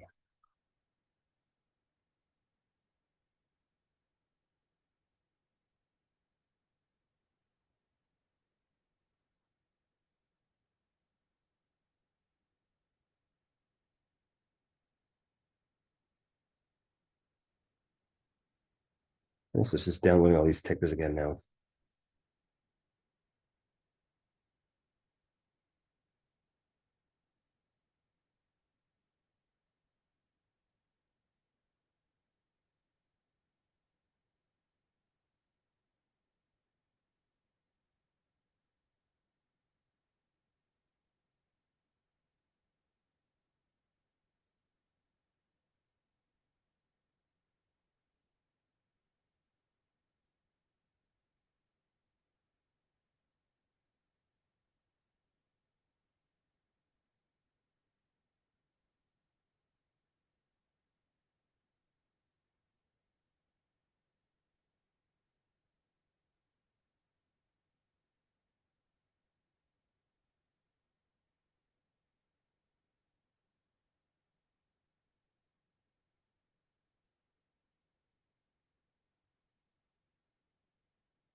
Hey, Robert, Yep. when does the data get cleared out? So you're downloading all these data sets from Polygon. How long, when does that data get cleared out? Or does it get cleared out every time you rerun the program? How does that work? It doesn't actually get cleared out. You mean, does it get deleted? Is that what you mean? Yeah, correct. It will not get deleted, right? It will stay on your computer. So do you have to, so it's just constantly filling up your computer? Yeah, it's saving a lot of this data to your computer. Yes, it is. Yeah. In this directory of where this code is? No, it's in a directory. Depends on what computer you're on. If you're on a Mac or a Windows, it's storing it in your cache files in your computer. Right. So there's a specific folder that is used for Windows and a specific folder that's used for Mac OS, where it's going to be storing this stuff. Right. If you're interested, I can find that folder for you and show you where it is if you want to be able to like delete it and all that sort of stuff. Right. Good to know. Thanks. Yeah. Yeah, no problem. Yeah, and on every type of on every system, you know, there's a Mac, there's Windows, there's Linux. Each one of them have a different spot where they essentially store this these cache files, and that's where we're putting it. Right, it's like in the system default.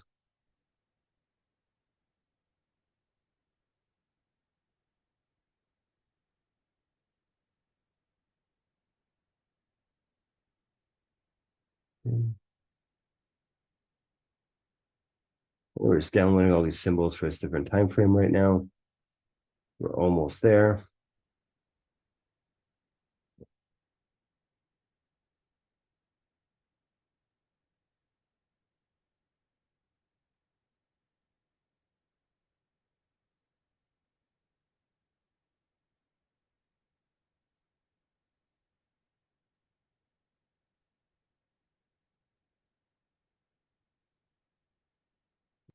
GN,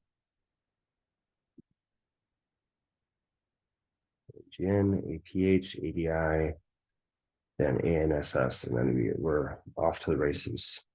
And we'll see this thing actually trading.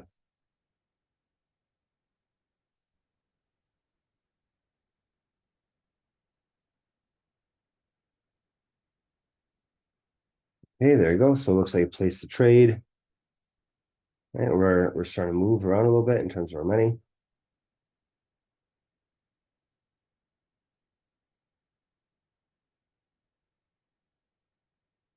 Okay, so far we lost a little bit.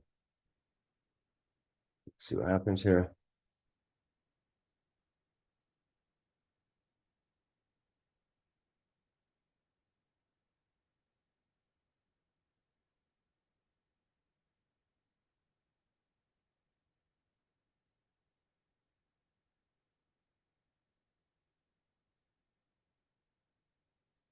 All right, so it looks like this is going to take a little while to run.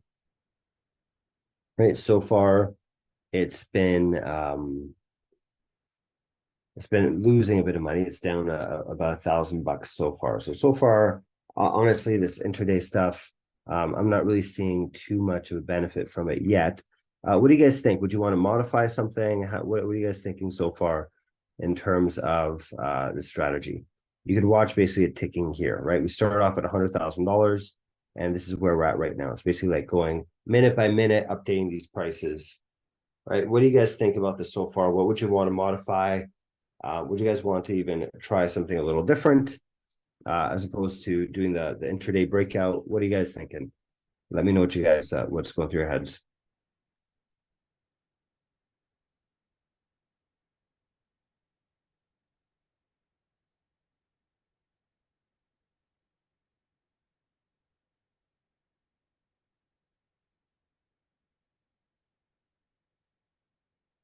So do you guys, so let me ask the question then. Do you guys want to modify anything in this strategy? Is there anything that you guys would want to change? Because as of right now, it's not looking like it's doing too well, right? So far, I'm not seeing it in the strategy. It looks like it's just losing money, right? Doesn't seem to be doing very well. Would you guys, is anyone here that wants to modify anything? Is there any specific ideas that you guys like to try? Yeah. Hey, Robert, change it to a 15-minute time frame instead of 15 1 minutes? minute. Okay. Yeah, we could try that. The only problem then, so 15 minutes, we'd have to change our time periods as well. So if we're doing 15 minutes, really like the bars, it doesn't matter, right? So I think what matters more is this time frame here, which is how many minutes it needs to move up by, right? That's the thing that's going to be affected. And then we're going to need to change how many minutes for it to be in consolidation mode, which is this right here. We can call this maybe consolidation time, right? We'll call this consolidation minutes required, 15, right? And I'm going to get this here. So we could change those parameters. I think that would probably get the result that you're thinking about, right? Because we can lengthen or shorten these. Right. If we're doing, whether it's 15-minute bars or 1-minute bars, I don't think in this case matters, right? But it will matter what the values are for those two parameters. So let me find where that is again.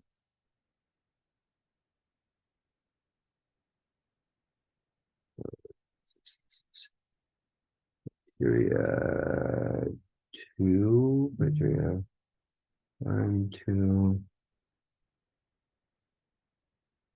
Let me put that again.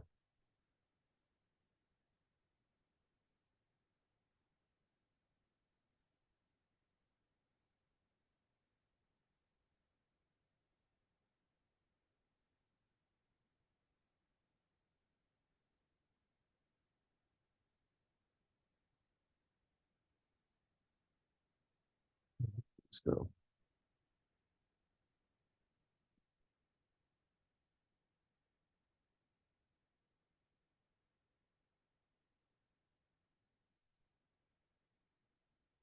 I think it's 15. Yeah, there it is. Okay.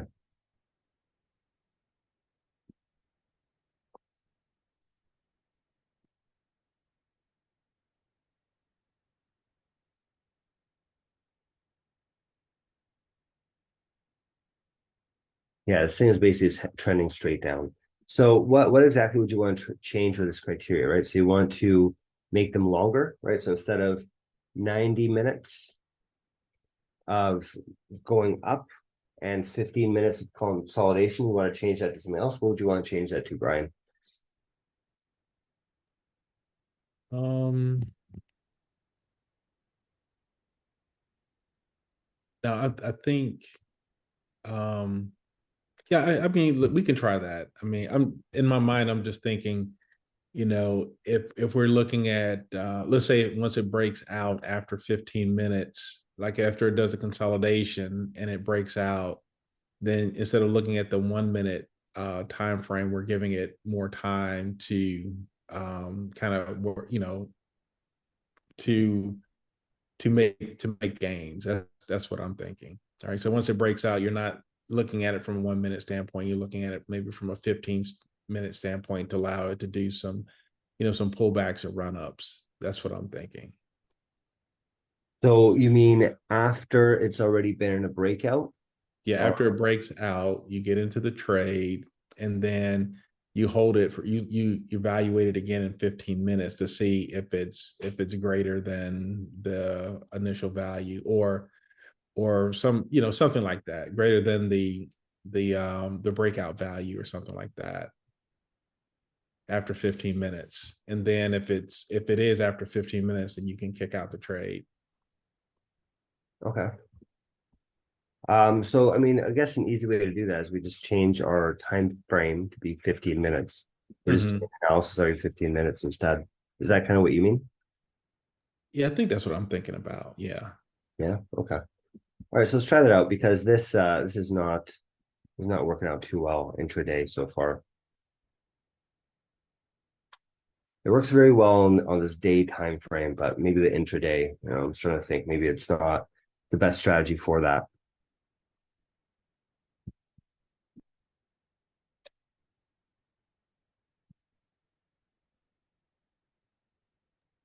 Because usually like on a 2 minute time, like sometimes we trade on a 2 minute time frame, and we're selling too early, and we're getting scared when we see like a big red candle on the 2 minute candle where it could be just doing a pullback and retest of a previous level. So my thinking is that if we look at it from a 15-minute standpoint, we will have had some time for that kind of reaction to kind of play out a little bit.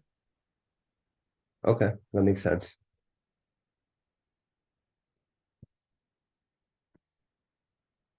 Okay, so let's see what happens on the 15-minute time frame. So I'll let that run. I'm also running it for options as well. It's going to take a little bit of time to do. Maybe what we can do in the meantime is we could try another idea as well, because this is simply playing around with the parameters, right? We could play these different parameters and try this and try that. So we do a bunch of different things. But maybe it would make sense for us to try a different type of thing as well, right? If you're interested, we could actually build out that strategy that you're mentioning earlier, Brian, about the EMA crosses. That's something that we can actually build pretty quickly if you're interested in that. And that could be a different approach for us to take while this thing is running. Sure. Yeah. What do the rest of you guys think about that? So far, I'm not really seeing this thing working out too well in the intraday. Sure, let's do the EMA crossover. Want to do the EMA crossover? Yeah. Okay. All right. So yeah, and we'll leave this thing running. We'll see how it goes in the meantime. All right. So what I'll do is I'll make anyone do EMA crossovers? Wendell says tak. Yeah. Awesome. Speaking in Polish, love it, Wendell.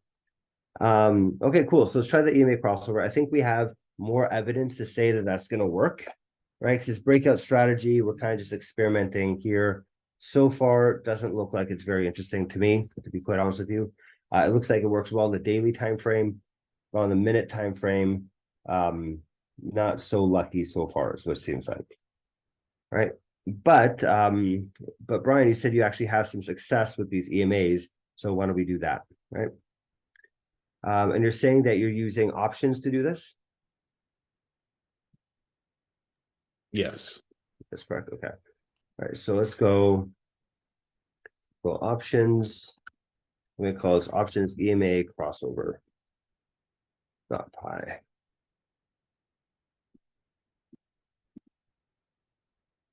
Start off from this.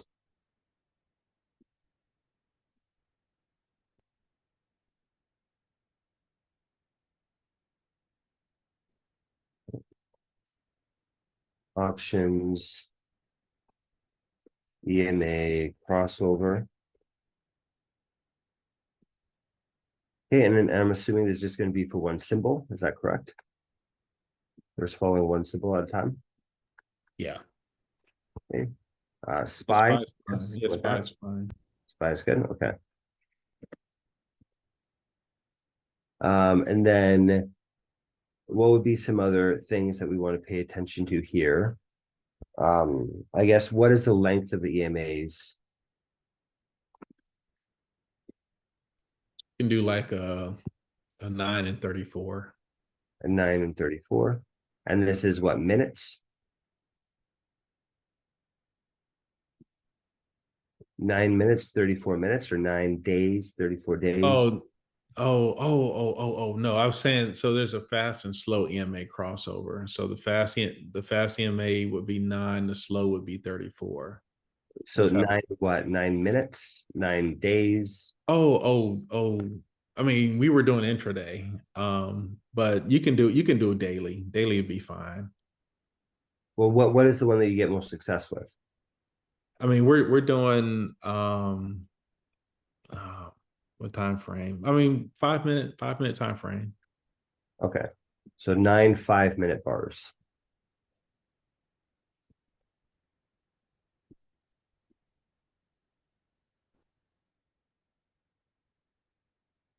Those 9 and 21, you said? Yeah. Yeah. You can do 34. 9 and 34. Okay. And we'll go bar size.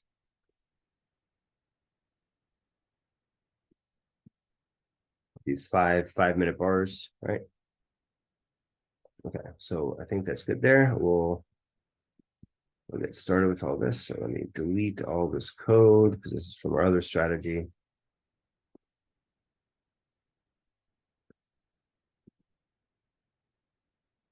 Not gonna need this either.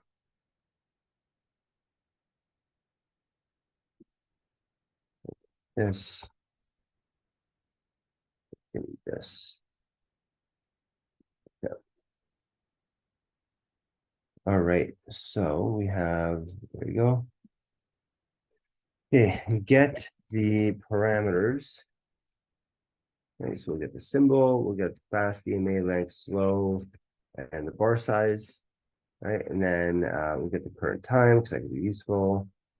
dt equals self dot get date time,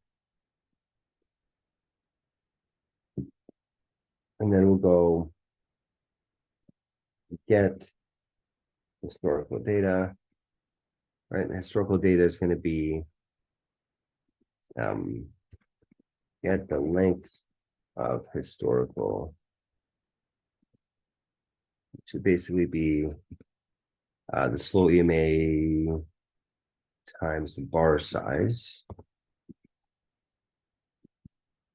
or more technically, the fast and the slow, max of either one of those, max of fast or slow EMA times our bar size, and that's the history length we want to get.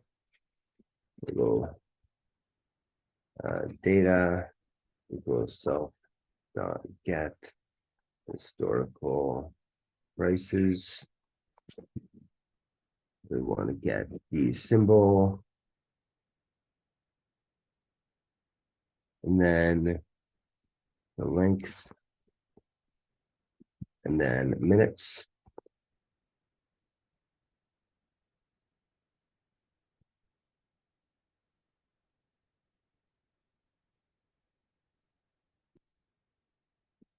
Okay, and then we're going to now aggregate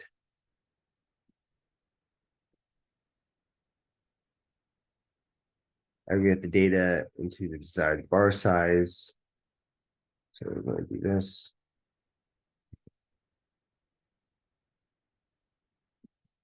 So df original, and I'll go df aggregated. All right, we'll resample that. All right, okay, so now we have our EMAs. Actually, so sorry, now we have our data. Now we should calculate the EMAs. So there's our fast, there's our slow.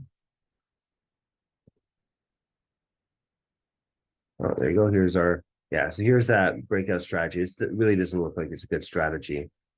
We can analyze what this is doing, but it really just doesn't look like it's making much money. It's just basically going straight down, right? So as far as the intraday breakout strategy goes so far, this is not looking like a very good idea to me, to be honest with you.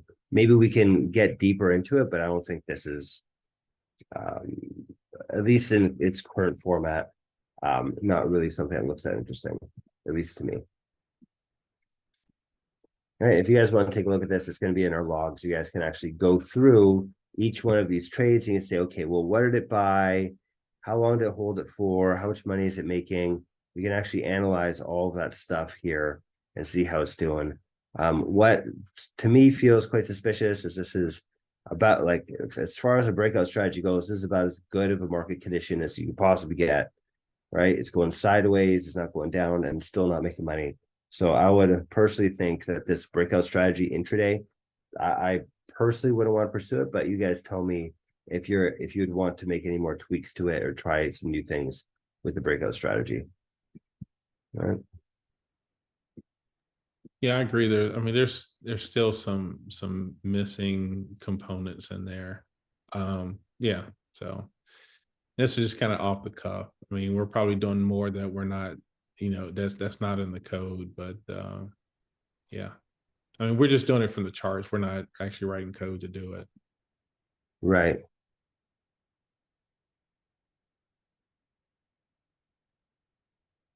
Okay. So in terms of the crossover strategy,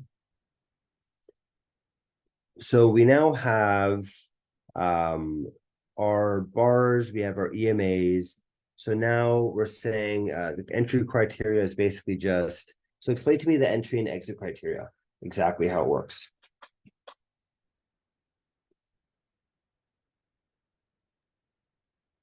I'm sorry, say that again, Robert. So what is the entry and exit criteria for this EMA cross strategy? I mean, it's just when the 9 crosses the 34. If it crosses to the upside, if it crosses to the upside, basically you buy. I mean, you do a call, you put in a call, and then if it crosses to the downside, you do a put. And I mean, you can pick whatever strike price you want.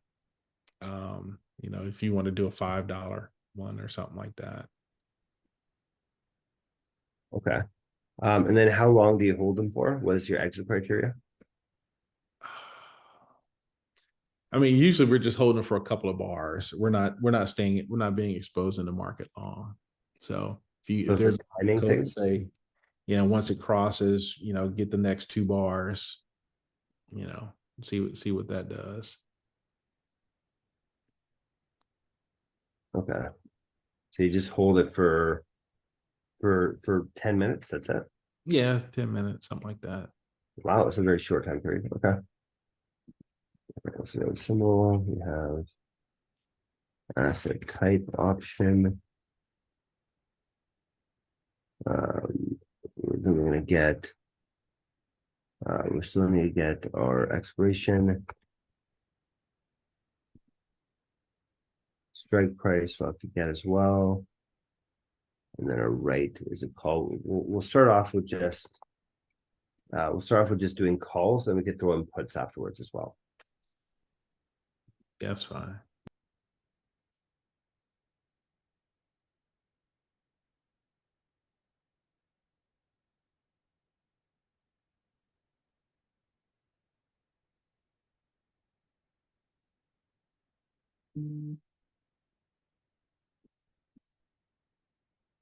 Okay, so there's our underlying price.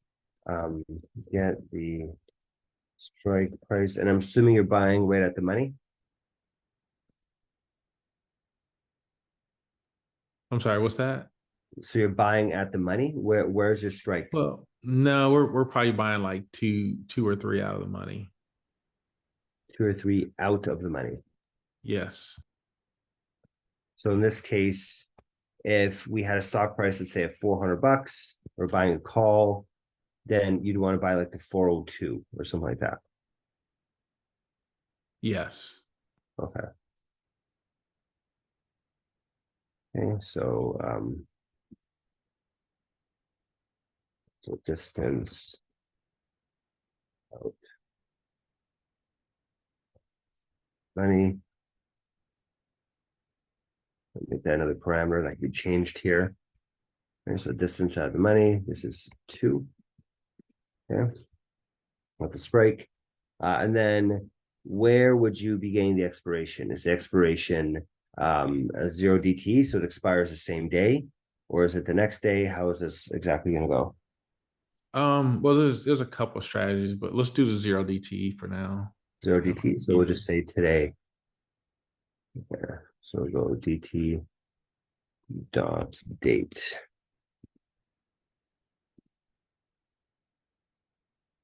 Okay, so there you go. So there's our option asset. We'll go create the order. And so asset quantity. And then how many options are we going to be buying? Let's say account size of 100. This is 5, so let's just say 5. Well, this on what size of an account? Let's start with that. Let's say like a $5,000 account. Okay, so we'll make this. So we'll set our budget.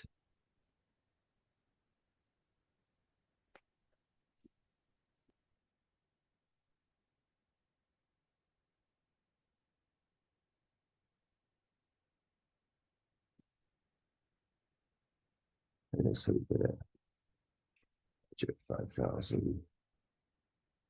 Okay, I think that's what it was. Okay, and then we'll make this a parameter as well. So num options and number of contracts. You said 5? Yes. 5, okay.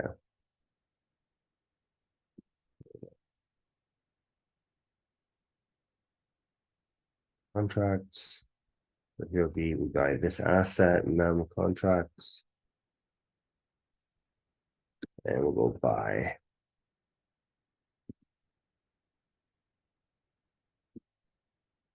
Okay, so we have asset, the quantity, the side, right?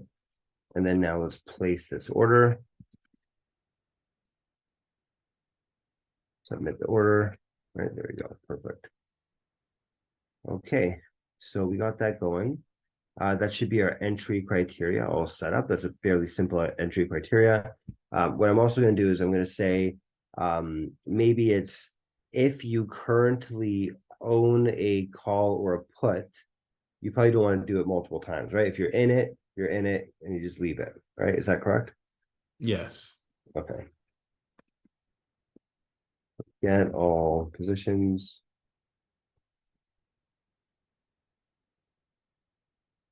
Then we'll go loop through positions to see if we own any options. Right, so position asset type option.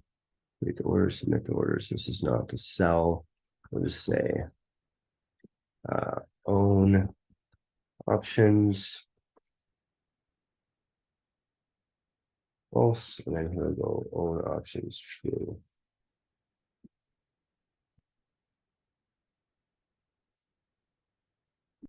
Okay, so we'll only enter this criteria if we don't own options. And this criteria passed. Right, and then if we own an option, we should probably write down, so we're saying hold it for like 10 minutes, right? Is you're saying basically an amount of time, right? Yeah. Okay, so we'll set this time. So length of time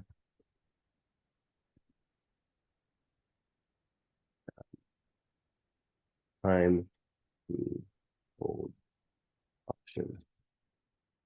We'll say even minutes to hold option. We'll say 10 minutes, you said? Yeah. Okay, that's a very short time frame. That doesn't ding you with trading fees? I'm sorry, with what? Trading fees. Yeah, I'm sure there's trading fees. Yeah. Yeah. Right, but when you do trade this, are the trading fees affecting you badly? I'm not sure. You're not They sure. probably are. Okay, but clearly it's not affecting you enough to care. Right. Right, right. Okay. Well, it could be I don't know what I don't know, right? So I had to look into that. Okay. Okay, so last order time. Like this will go. Set the last order time. Right, and it'll go.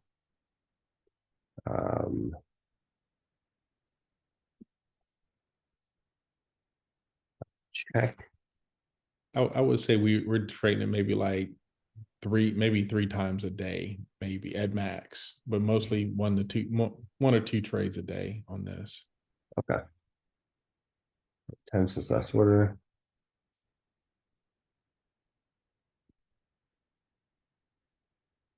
And then we go.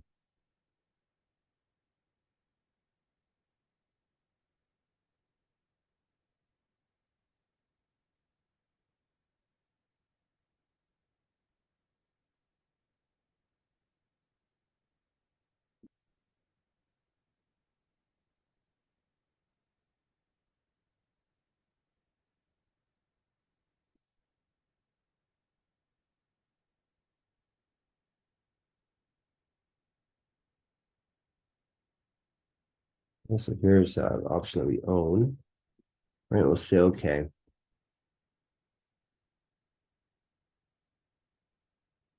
So create the order.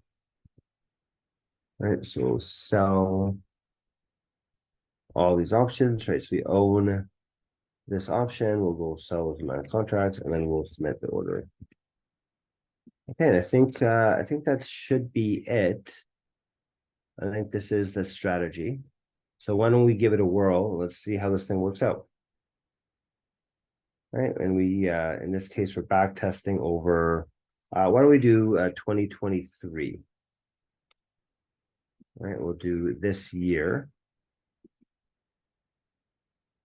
Right, we'll do maybe the first month or something like that, just to kind of get our feet wet, right?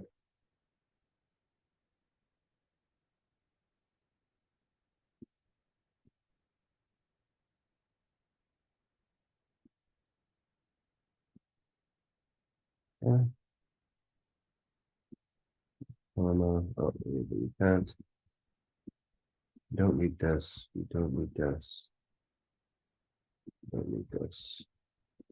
Yeah, I'll rerun it.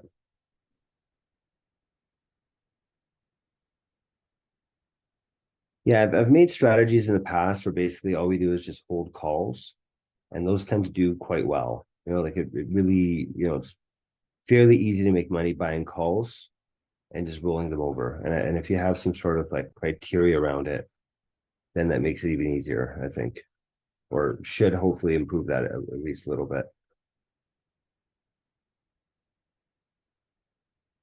Okay, all right. So we're buying our first option here. So our EMA fast is 384.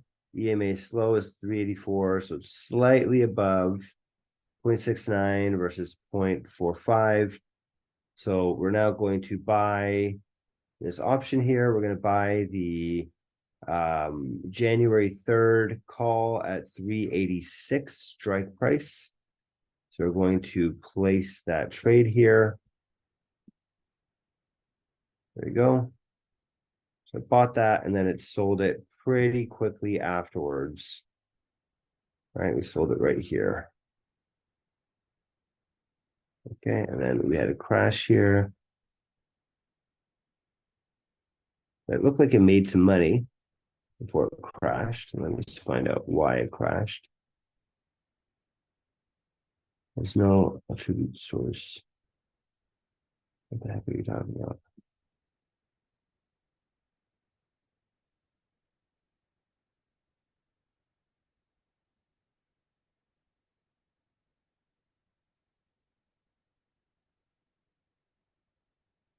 This is odd.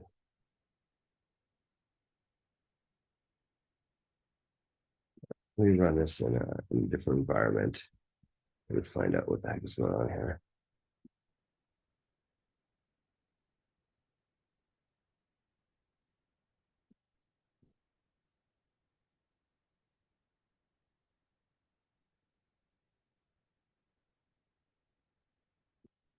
I'm going to run it inside of here. So this way I can diagnose what is actually going on.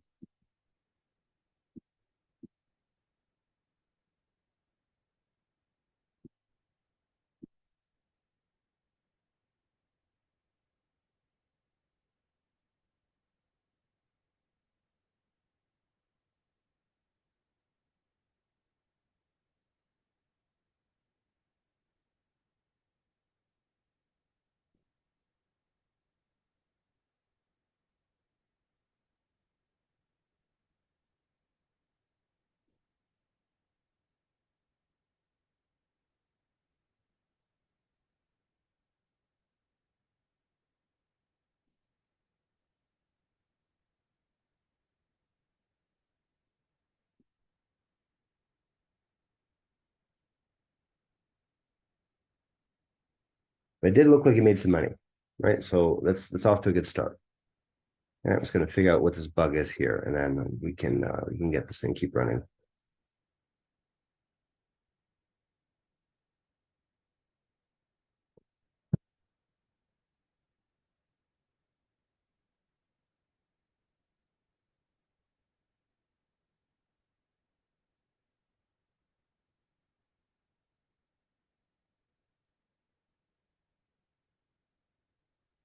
Yeah, I'm actually a huge fan of options algorithms lately. I feel like they have a tendency to do some really amazing stuff.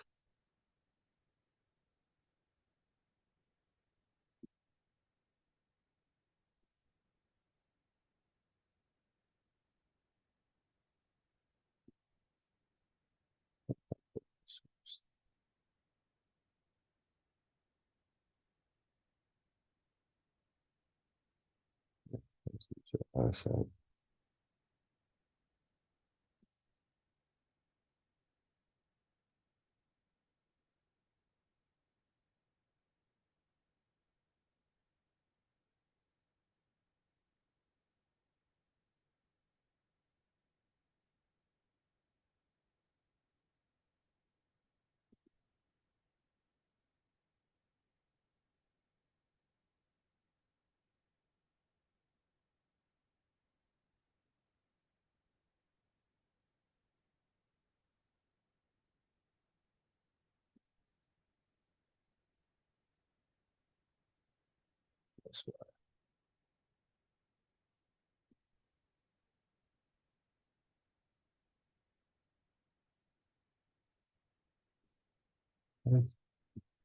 run this, it should work now.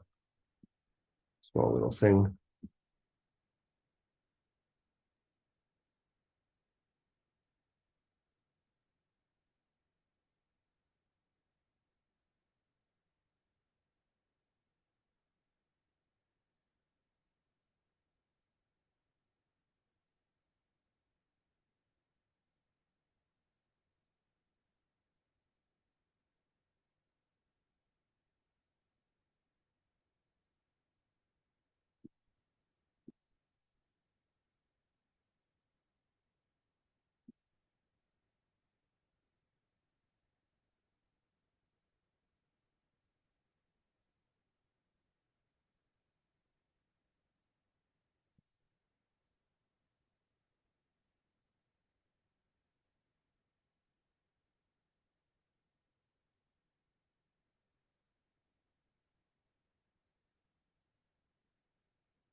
So I think we need to check to see whether these things exist.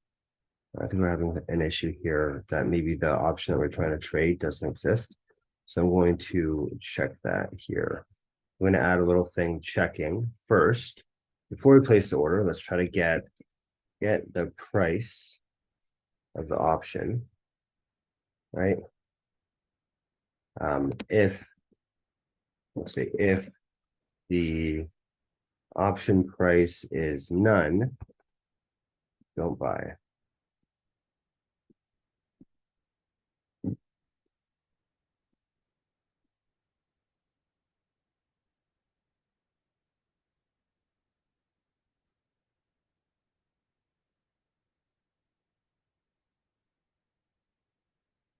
Yeah, so getting a none object here. So I think we need to check that. So I'm gonna make this little check happen here. I'm gonna rerun it. Let's see. That's the thing about options. Sometimes when you're trading options, sometimes a lot of times you can't actually get an option at like a specific price, strike price or whatever, a specific expiration date. So at least in terms of our data, like our data doesn't always have every single option expiration date and strike price. So sometimes it happens when we're back testing it, we can't actually find that symbol. So we need to do a little bit of checks around that. Yeah.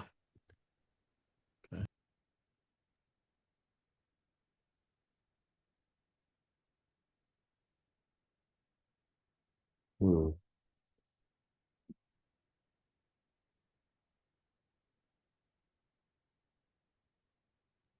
Can you have it do a market order? Yeah, it's doing market orders. Okay. No, there's only percent. How the heck is it passing none?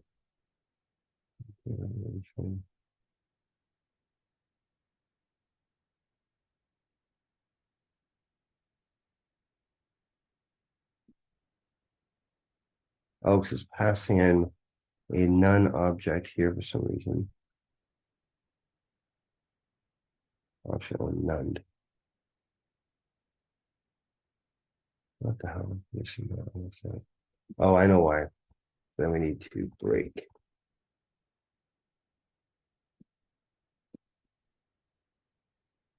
I'm just gonna let's have it again here. A little bug in the code.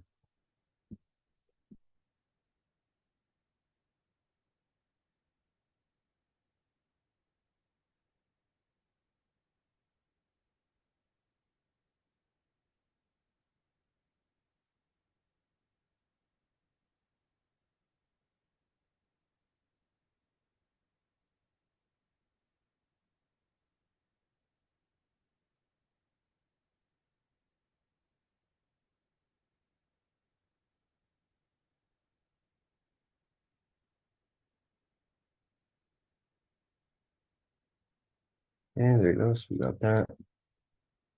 Right.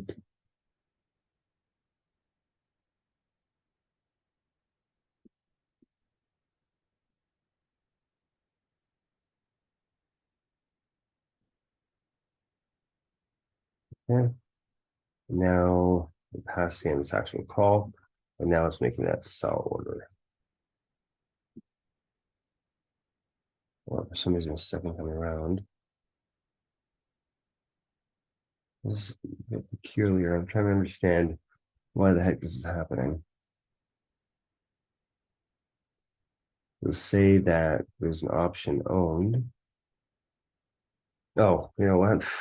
This is pretty stupid. I'm gonna have to do this. If last order time is not none, it and own option. If we don't own an option, let's make sure that, you know. Okay. That's a silly bug.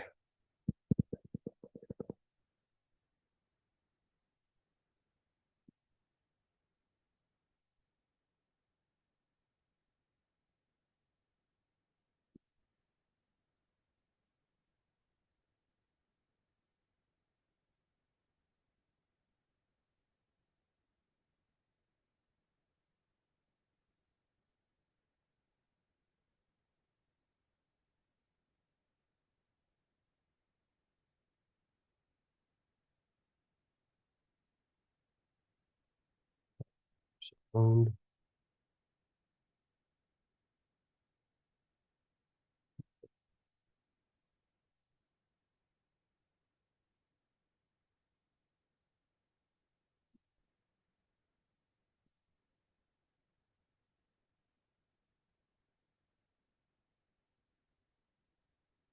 Unknown API key.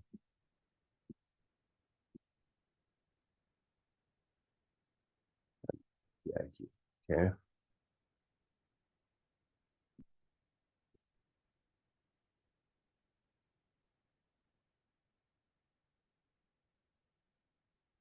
Okay, something tells me that something wrong with my API key for some reason.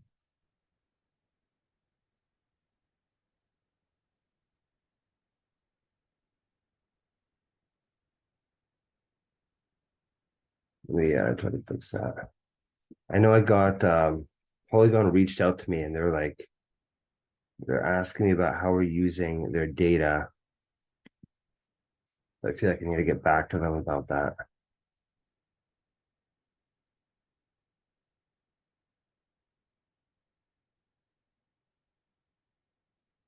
API key. Let me check out Polygon here. An unknown API key. Let me make a new one.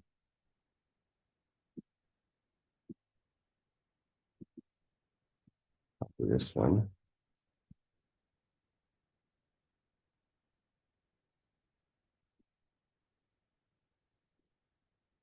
Oh, that's why, because because I changed it. Okay.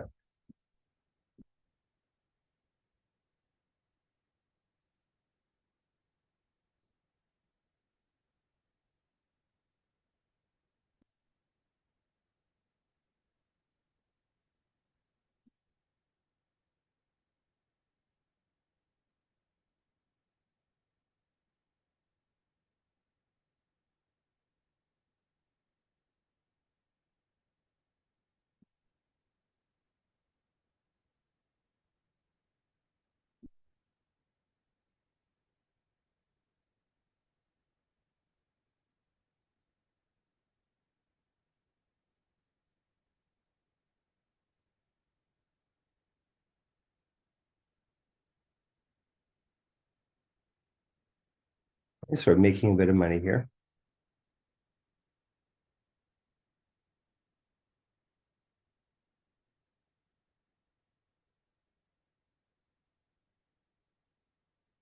Oh, heading down. So we're down from 5,000. And there we go. It's back up to around 5,000. Make a little bit of money. Seems to be bouncing around quite a bit. I don't know if you're seeing what I'm seeing here. Right. So I'm looking at this. This is a portfolio value. So in other words, the value of your account, right, is basically here.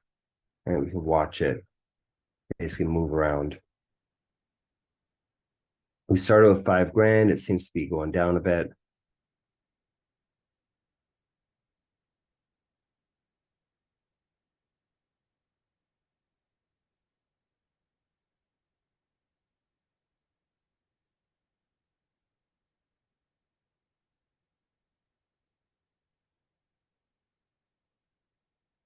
Oh, there you go. Now it's making some money.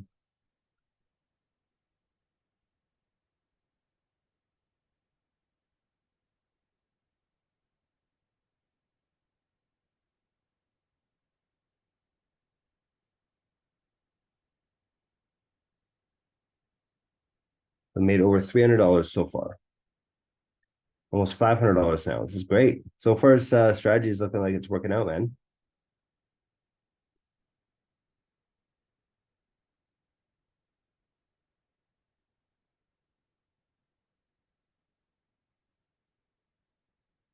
Made almost $1,000 on a $5,000 account. It's great.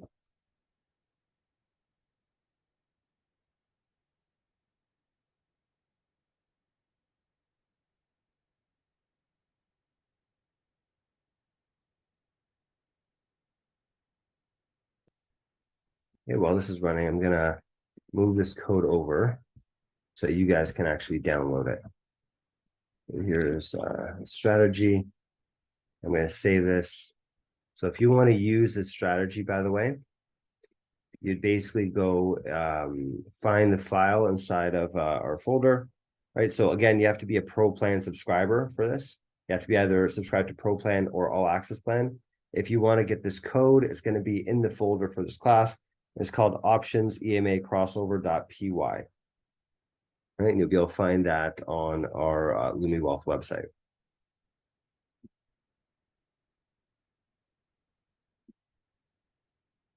Right, and so far, let's come down a little bit. We're down to 5,200. I think we're back testing over a pretty short time period. Yeah, we're only doing 1 month. right? So we're about a third of the way through. So this is something like a week and a bit, right? And that's kind of where we're at right now. We're kind of back at square one.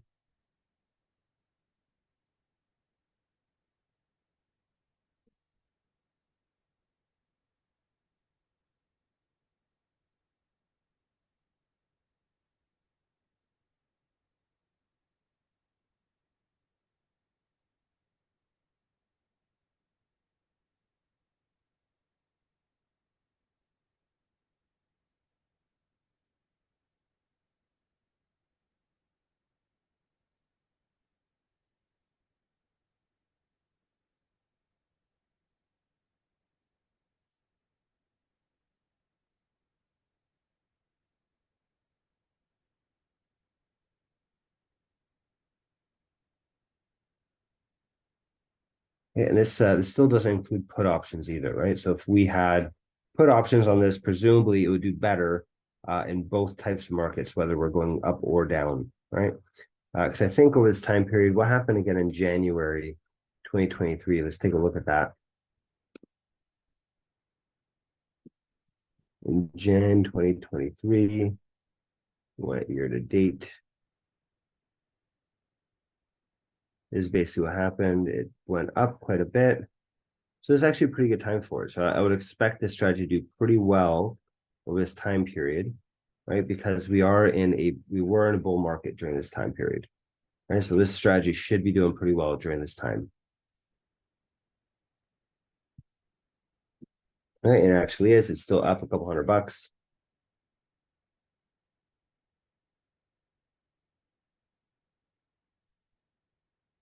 You know what? Actually, maybe it's a good time for us to take a little break, right? Get a little bit of water, and while this thing's back testing, we'll see what the results are at the end of this thing, and it's going to be running for another 9-ish minutes, 9-ish minutes. But so far doing well. So far it seems like a good strategy, Brian. I'm liking it. Okay, so I'll see you guys in about 5 minutes, right? So grab some water, stretch your legs, whatever. And then we'll come back. We'll see how much money this sucker made, right? Hopefully it made a nice return on the account.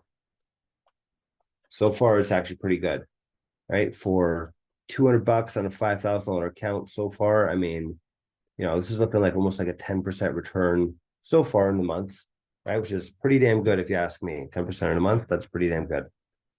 All right, but I'll be right back. And when I get back, we should see the results of this. All right, so I'll be back in a bit.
All right. Hey guys, how's it going?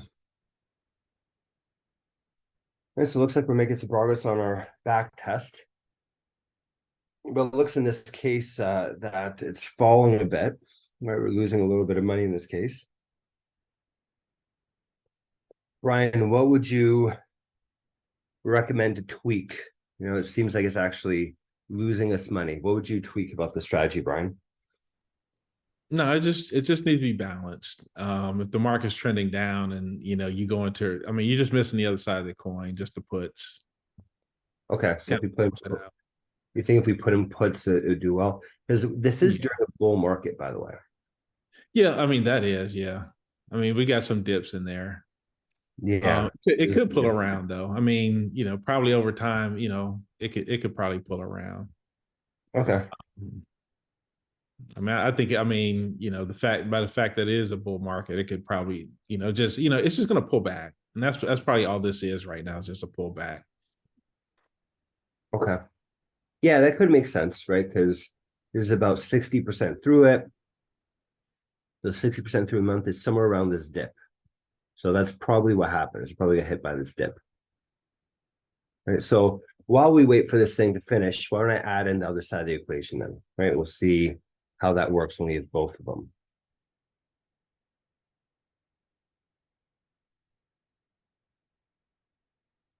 Yeah, so basically I'm going to do the exact same thing. We'll just buy puts.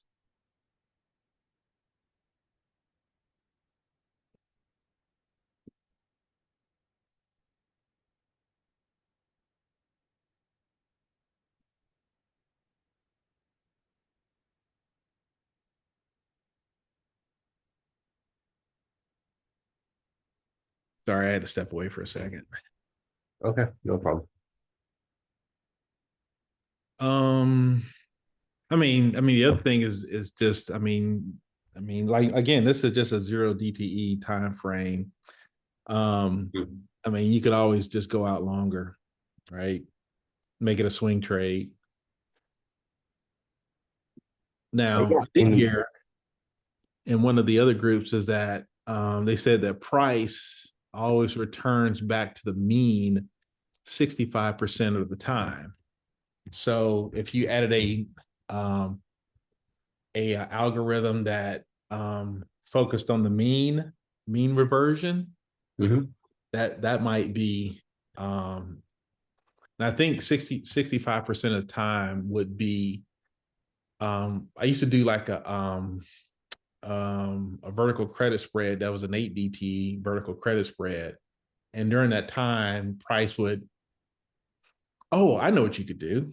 You could just say once you make, oh, look at that. Look at those. Look at that. This is looking right. Yeah, this is looking very good. Add it into puts, and all of a sudden it's making a crap load of money.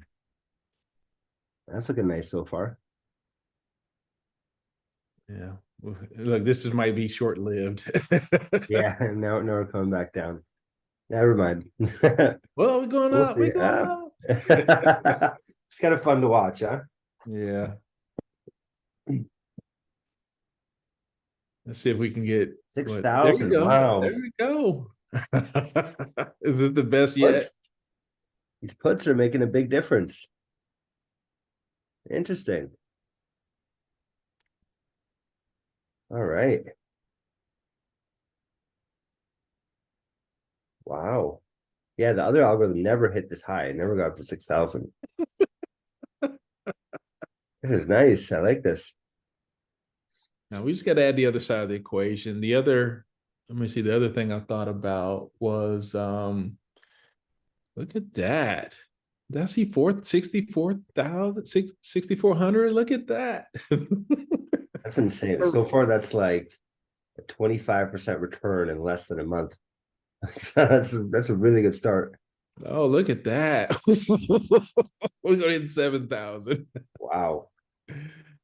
Maybe I should run this algorithm. Hey, yeah. See, that's why you want to work with me. Yeah, So we can laugh all the way to the bank.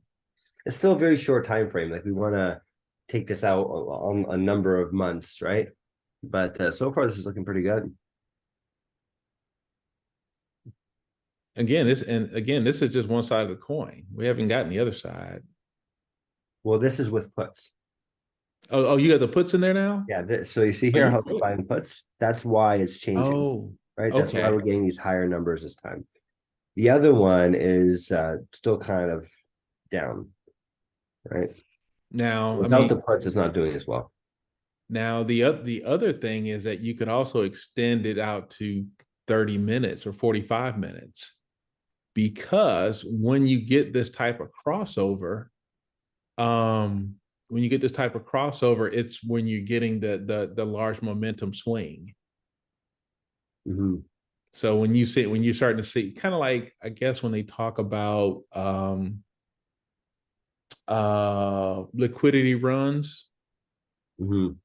So this is kind of when this move happens, right? This is you're in the range where those liquidity runs are happening.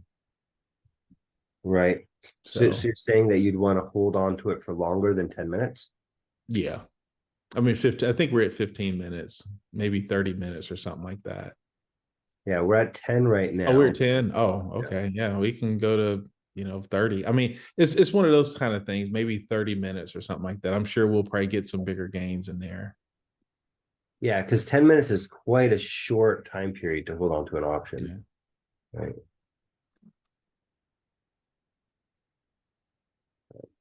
Once these are finished back testing. Oh, this one, the original one's actually doing good. It made it through that dip and now it's coming back up again. Okay. Yeah, I mean, it's nothing fancy. I mean, this is kind of what we kind of do in our group all the time, is just Mhm. simple MA crossovers. Um, I mean, you could make something. I mean, for somebody that doesn't, it's, I mean, our goal is just to make $10, right? If we can just have it make $10, and then once we get comfortable making $10, then we just scale up. Right. Um, that's all we're doing. You know. Yeah, that makes sense. Um, Yeah, I mean the one with the calls is actually up quite a bit too.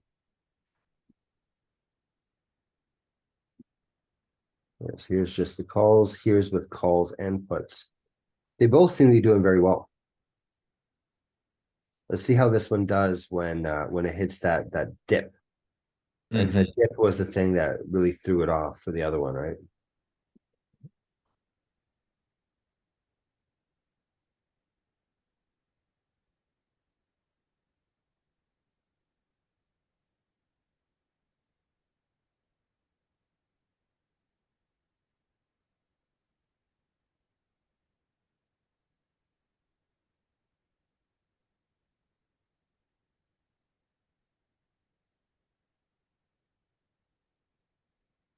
Right now it's basically a away game. Run this let's try 30. This is what I'll do. I could run this with 30. I'll run this in a different spot. I guess I'm running that here right now. This is puts. I'll do this. I'll bring this over so you guys can actually use this too. Options game a crossover. Let's try the 30 in this one here. We'll be back testing a bunch of stuff all at once. Okay, so managed to hold 30 with both calls and puts. All right, let me run that and let's see how this works out.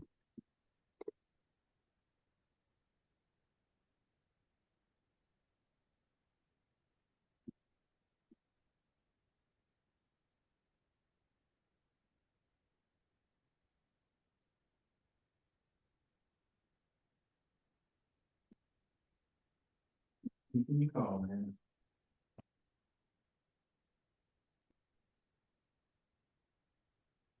It out. So I'm on live. Remember I told you I had that stock call tonight?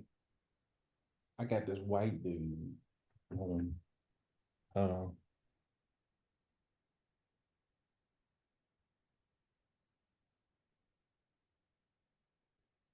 Let me run this here.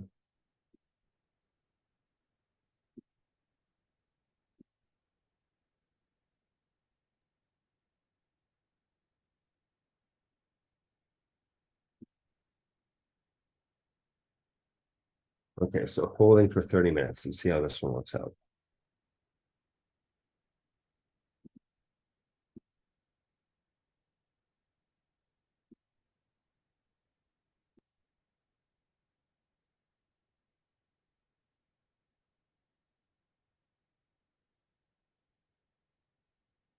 Yeah, you can even see how it's holding for longer. It's not just as often. It's actually going through this much faster too.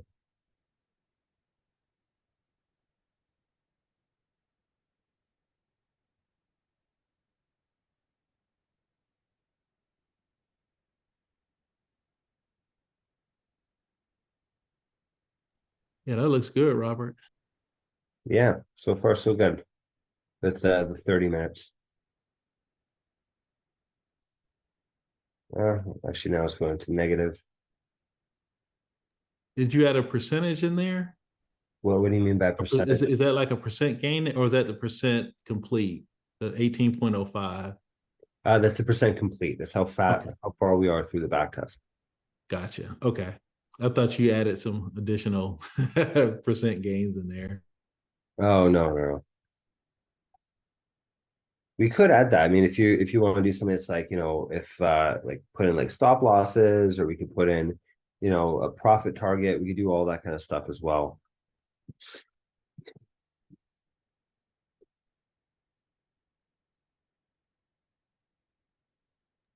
Uh-oh, looks like we went from 5,000 to, well, I think we got up to 8,000 on this one. This one's this one's the one with the calls and the puts. Okay. Yeah, this one's calls and puts 30 minutes, right? And then this one here is just calls. And then this one here is calls and puts, I think 10 minutes, what it was. And so we have three different things being tested right now.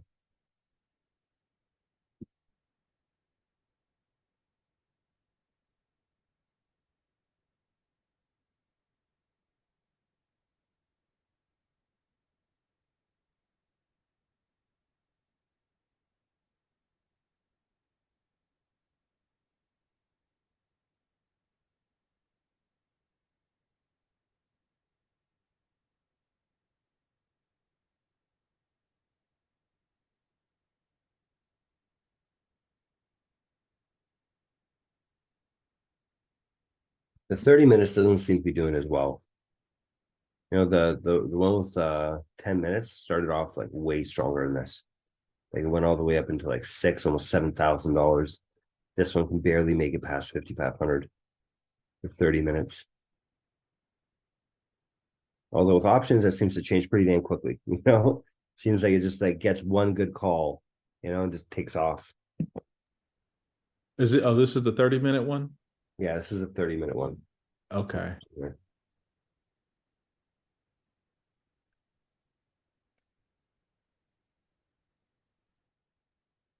This is just calls 10 minutes, calls and puts 10 minutes. So they're all profitable. I mean, every iteration of this so far is profitable, which makes me feel pretty good about it. The only thing is that this is during a bull market, right? So it might behave quite differently. Like if we did it from here, let's say February, right? How would I have done in the month of February when things are going down, right? That would be interesting to see. So there's a question here from Wendell. Sorry, go ahead. No, I said, yeah, I agree. That would be interesting to see. Yeah, because that could make a pretty big difference, right? 2023 is actually a pretty good year to test because there's a lot of ups and a lot of downs. It's a very volatile year, right? So it's a pretty good thing to back test over. So Wendell asked a question: with this strategy, would you have to monitor the market the whole day you are trading? Absolutely not. No, that's the whole reason why we do these types of things, why we build bots, is so that we don't have to monitor the markets. We absolutely would not have to do that, right? You basically start the bot at the beginning of the day, let it run, right, and then it shuts down. As of right now, with interactive brokers, you kind of have to restart it every day. It's this really annoying thing with interactive brokers; they force that. But we're gonna, like I said, I think I mentioned earlier in the class that we're adding in 2 new brokers that are going to be using options as well, which is Tradier. Really, really good broker for options. They have $10 a month commission-free option trades. It's amazing, right? And the number two thing is Alpaca is going to be trading options sometime soon too. So within the next few weeks or months, we'll have a bunch of brokers that you'll trade options with. And it's actually quite a bit easier. Just put it up into the cloud and you just like set it and like forget about it, walk away, look at your account 2 weeks later and just see what happened. You definitely do not have to watch this thing. Although you can if you want to, right? But it's definitely not something you have to. Okay, so here's that 30-minute. Yeah, it seems like that dip really screws it up. Like whenever it hits that dip, it gets hit pretty hard. This is around that time, I think, the 50% mark when it hits that dip.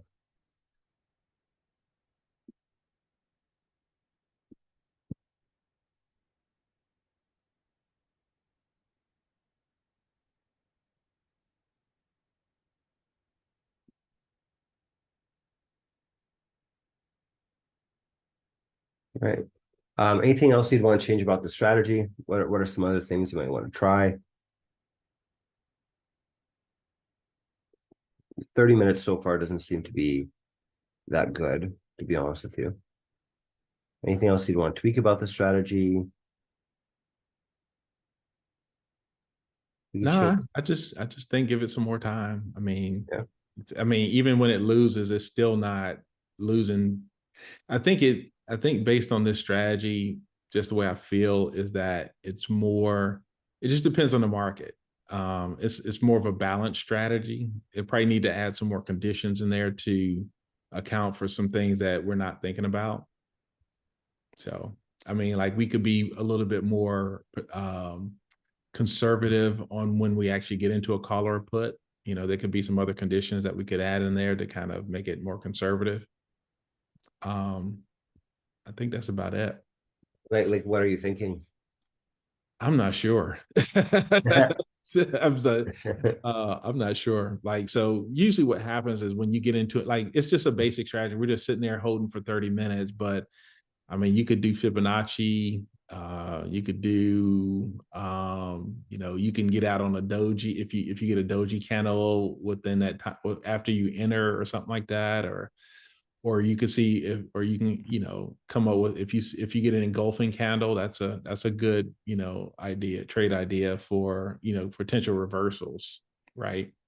Okay. If you get if you look at the last two candles in the, or you could look even broader and say, do you get a double top or double bottom, right? So, just things like that Okay. are some, some common trade ideas. Okay.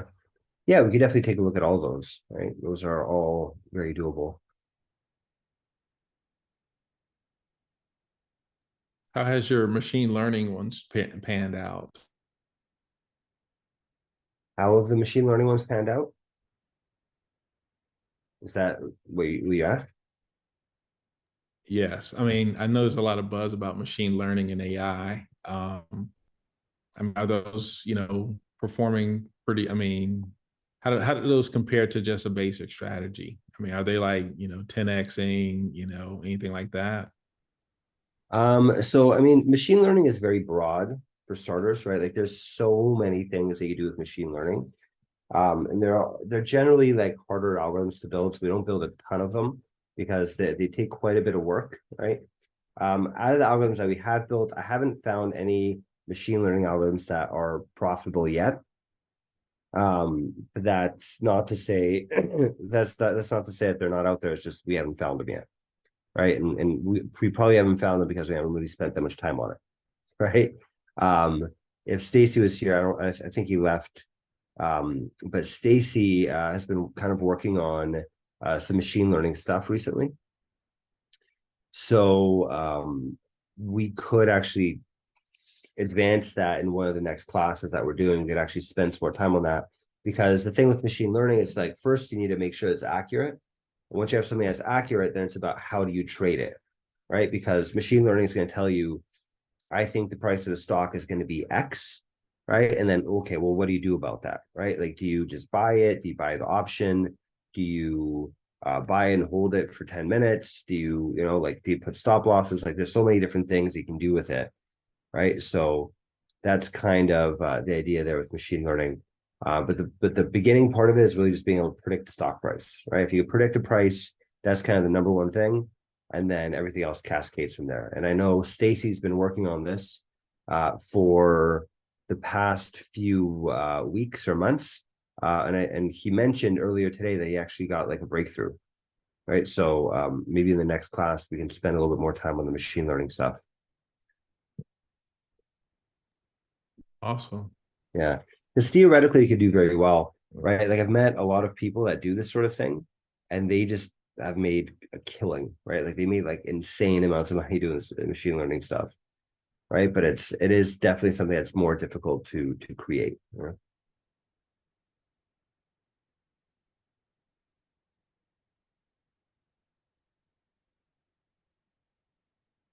So far, the original one with just call options is doing the best. It's still up. It's like up $600 throughout 1 month. It's great. With the puts, it seems to be back at the original. The 30-minute one just doesn't seem to be working too well. Oh, the other, well, I guess, other ideas for tweaking this strategy would be to see how it does at the, I wouldn't trade this at the start of the bell, but definitely probably buy closer to the money. Oh, sorry, excuse me. Closer to the money because you're going to get the highest delta value when you're closer to the money or at the money, right? Because we're 2 strikes out. And so Right. it's making some money, but I guess even at the money, you could probably even stand to lose even more money. So Yeah. so yeah, it's kind of like it would probably be close to where it is, maybe a little bit. I don't know the loss. I would probably say the losses probably would be a little bit bigger. You'd probably be around $4,000. Oscillating around $4,000 on the loss side. If we did at the money, Okay. that's kind of what I'm thinking. But this is, even this is still pretty balanced. Someone wouldn't be, as upset as like, hey, we've been running this a month, and I'm still at pretty much break even. Like, well, there's ups and downs in the market. Yeah, break even's not terrible, right? At least it's not losing money. I guess this thing lost a little bit, but I would expect that it pops back. Just kind of just hitting that blip period. Yeah. Yeah, we could tweak with if you set this up on your computer, you could actually play around with all these different inputs, right? You could try different EMA speeds, you could try different bar sizes, you could change the distance out of the money, right? You could change the number of contracts, how long do you hold the option? There's a lot of things that you could tweak with it, Yeah. Now, the other thing we didn't think about was cashing out.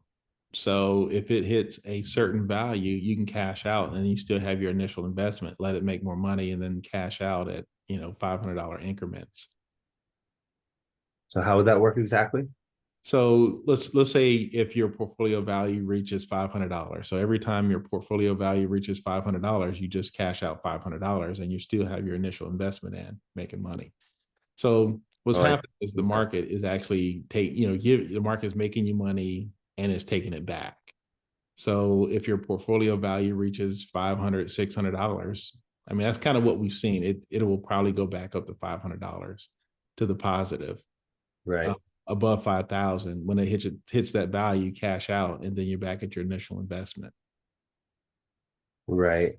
Well, in some ways, we're kind of doing that because the number of contracts we're buying is fixed. Mm-hmm. So if we do have that cash, it's kind of sitting on the sidelines because we're not using all the cash we have, right? So in some, like, it's not exactly that, but in some ways, we're kind of doing that, right? Mm-hmm.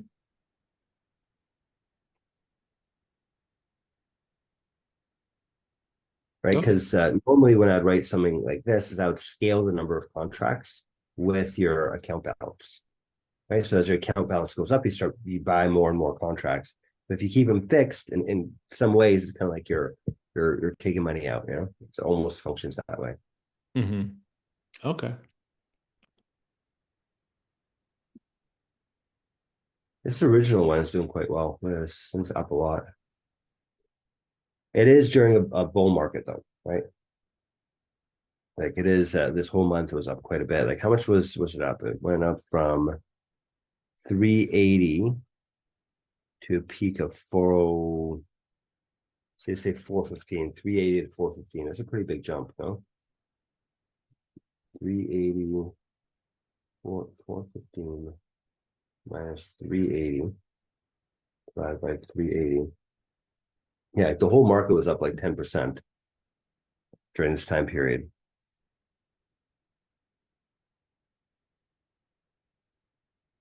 Oh, sorry, I just saw that you guys wrote in some stuff here. So Azzy says, can you set the strategy to close every trade after making like 10% or more? Yeah, we can absolutely we can do that. If you want, we can try that out. We can have like a profit target, right? And if it hits that profit target, it just exits, right? We could definitely do that on each contract. If you want, I could actually code that in right now and we could try it out.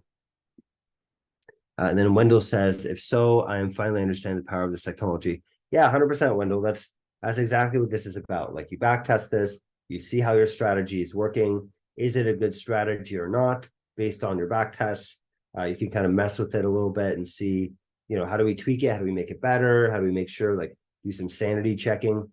And then once you're comfortable with it, what I would usually do is I'd run it with fake money on the broker, make sure everything's working properly. And then when you run it live, it's like, you just let it go and walk away, right?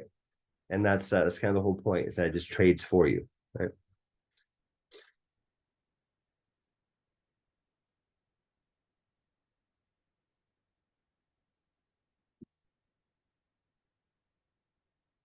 Calls and puts, it's almost $1,000 up.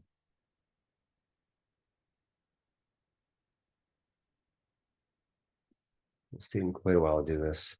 I'm going to shut down this one because this one's not doing well. The 30-minute time frame, I'm just going to stop that because it's making the other ones take longer. So my computer's just overworking. So I'm going to keep it at 10 and we'll see what the results of this are. And we should have those results in a few minutes.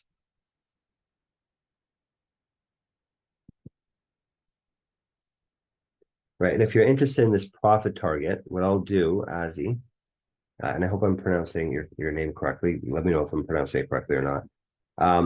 Let's add that in. So we'll make a profit target. Right, so this is calculated time since last order.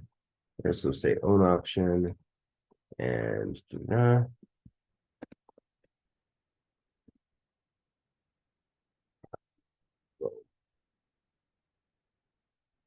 Do like a profit target, right? 10% profit target.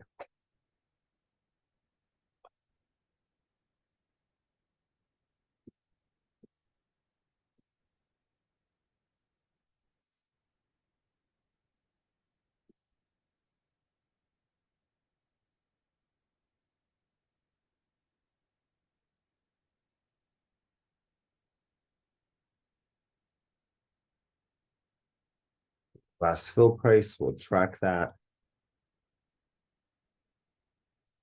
I'll have something down here. We'll go def on filled order. On filled order.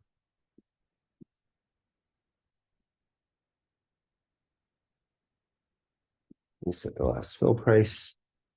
And then we're just going to check here. We'll go, okay, if we check.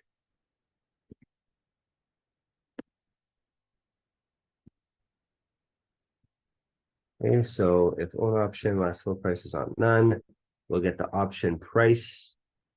If it's none, and we'll go, our profit is going to be the price minus last fill price. Okay, and then if we pass our profit target, which I'll pull out here, we'll go profit target.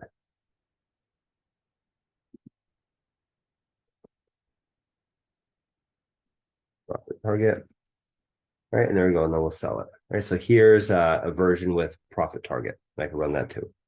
So at a 10% profit target, I can run this and we'll see what kind of results we get with that.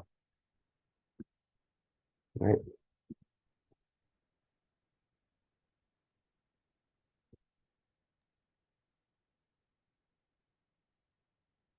Yeah, and I'm just reading the text here. So Wendell says, and it pulls the trigger on puts and calls by itself. Yeah, exactly. It will automatically pick the puts and calls and just execute those trades. That's exactly what it does. Just automatically buys and sells the stuff for you. Right. And then as he says, yes, perfect. Okay, good. Cool. Okay, so own option. So we now have this profit target. I'm gonna run this as well. We'll see how this turns out. And I'll put here set to something very high if you don't want to use this, right? Okay, so if you're Brian, if you're testing this out and you don't want this profit target, to remove it, just set this to like a really high number, set to like 1,000 or something, right? Then it would never hit the profit target, right? Yeah. And let's put that as a note here if you want to actually run that. Okay, so we got that set up here, profit target, and I'm going to hit run it and debug, and we'll see how this goes. And then it's starting to get pretty late, so I think we'll just finish these up. We'll get the final results, which are looking quite good, by the way. This one made, what is that, like $1,000 on 5,000. That's like a 20% return. This one looks like it's going to close out at, it's almost done, 94%. The one with puts and calls, wow, this thing's at 6,200. Holy crap. This is a surprisingly good strategy, man. Like, we'll see how it works over a longer time period. But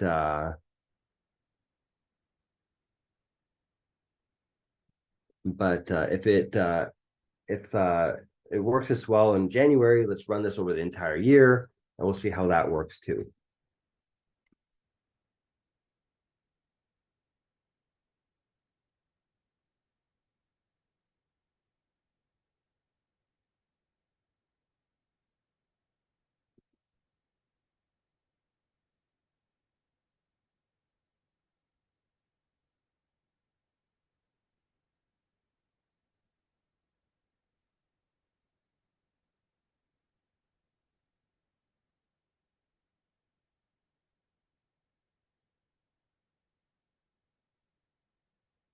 Yeah, we run this.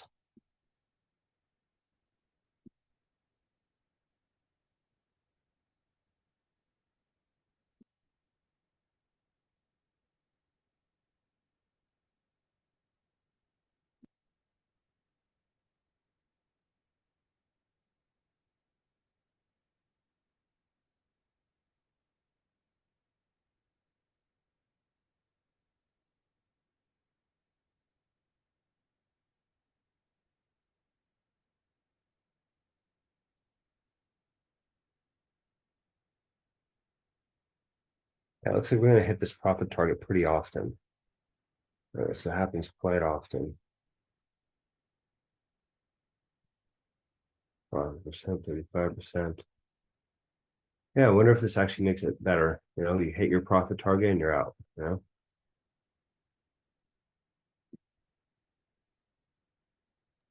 Yeah, I like that method. Yeah, Right? Like, it takes some risk off the table too, right? absolutely. Yeah. Mm-hmm. So far, it's off to a good start. Look at that.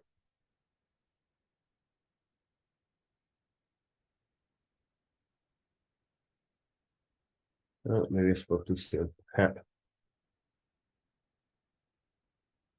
actually really fun watching his numbers. There's a new feature that we added into Libot very recently. And it makes it a lot easier to tell what's going on. Before, we used to have to wait until the very end until we got a result. It's like, you know what, it's taking way too long. Let's just make it so we can see it. And this has been quite cool so far. quite useful.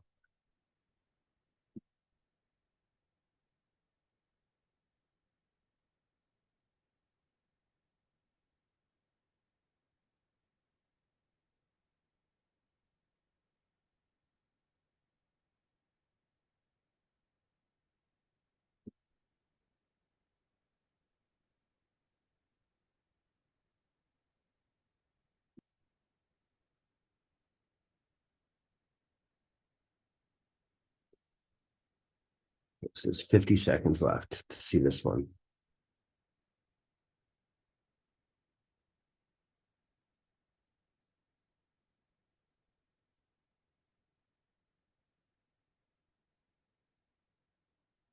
What I'll do is it's profit target. Wow, this profit target one's taken off, huh? Look at this. It's up at 6K already. Honestly, it seems like it was a pretty good idea there. Yeah, this profit target. It's already up at 6,100. It's flying. 6,400.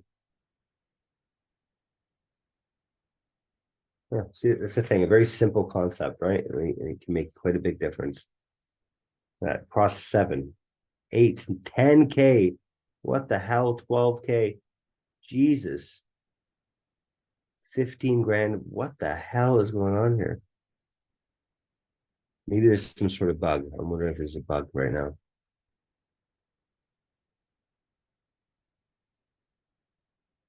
That almost seems too good to be true. I'm gonna go, we'll go own set. Actually, false. To change this here. That's a little ridiculous. It's up at 25K. Like that's part of me wants to get excited about that, but the other part of me is like that's probably some sort of a bug. Like this thing's at 30 grand. It's like $25,000. Maybe that's accurate, and maybe that's just blatantly wrong. I don't know. If that's true, this is one hell of an algorithm, you know. Turn 5K into 25K in 2 weeks. That'd be pretty freaking awesome.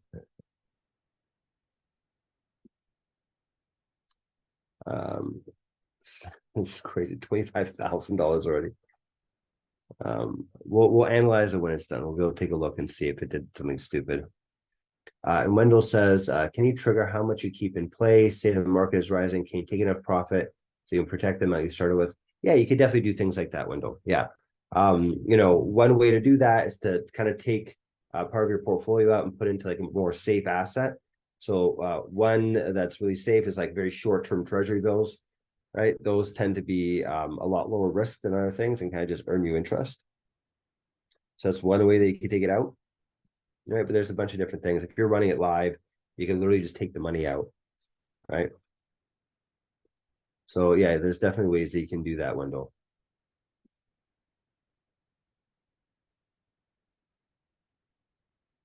$25 grand. This is insane. I don't know if this is a bug or not. It's hard to tell. If this is true and this algorithm made freaking $20,000 in 2 weeks on a 5K account, that's absolutely ridiculous. You know what I mean?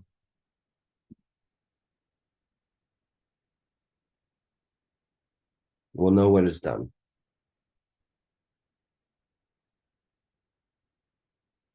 I'm running too many things at once right now. This is I feel like I need a faster computer. Maybe I can get Santa Claus to give me a faster computer for Christmas, huh?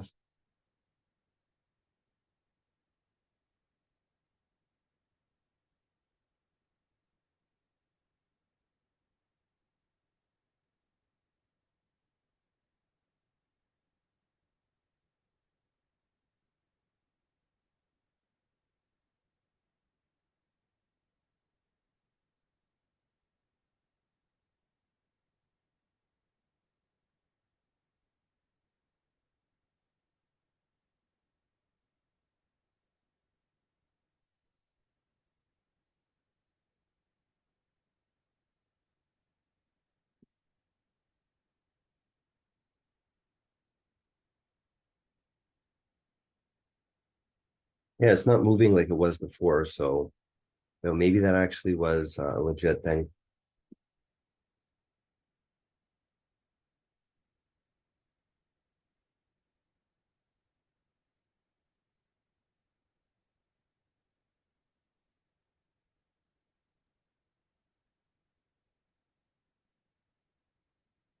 It's also possible that I just like sold way too many options. I kind of just went off on a tangent. We'll know when that finishes.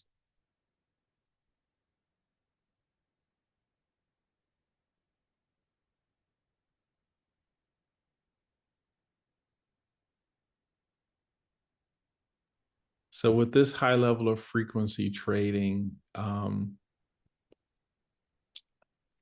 should we be concerned about fees here? Yeah, that's one thing that this isn't fully taking into account. What we're assuming in terms of trading fees is a 0.1% fee per trade.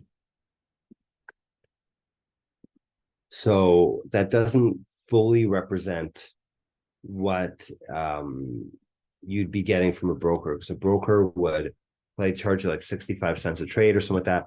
Or again, if you sign up with Tradier, once we have it live, then you can actually get free options trades with them for 10 bucks a month.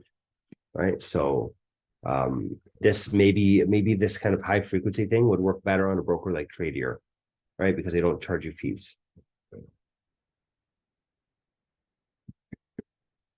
Yeah, these back tests, definitely take it with a grain of salt, because they don't include those trading fees for options, especially when you're trading this frequently. That could be a fairly large factor.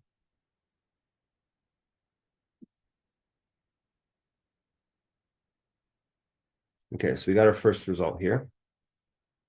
This is what it looks like.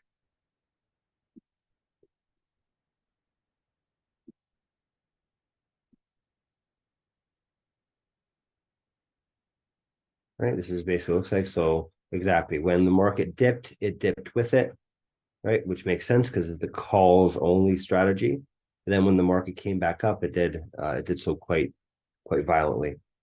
13% return over a month. That's pretty damn good if you ask me. Right, it's a very nice return. Theoretically, that's 200% a year.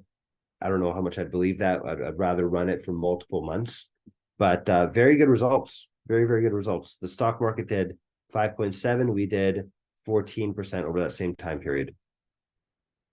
So definitely an improvement over the stock market, at least in terms of returns.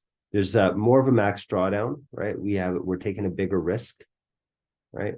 And our volatility is higher, which makes sense because we're buying options, right? So we're going to see more swings like that.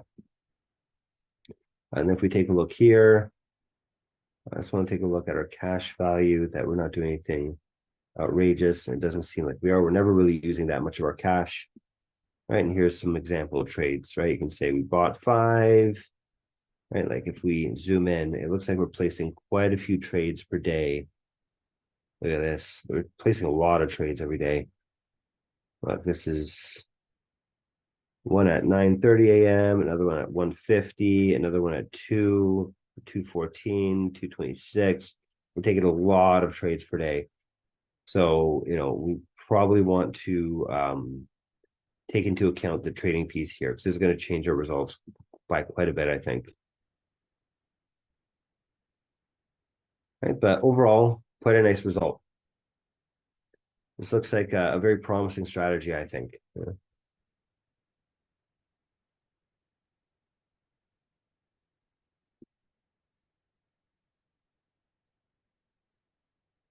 All right. Maybe what we could do, guys, is it's getting late. What we can do is maybe call it here. And I can put the results as soon as we have them up on our Discord. Basically, I'd put them into this channel. If you guys are on our Discord, there's our live Algo Hour channel. Right, whenever I get results from this class, I'll usually put them up here, so you can see what the back tests look like. So, for example, I'll take this one here.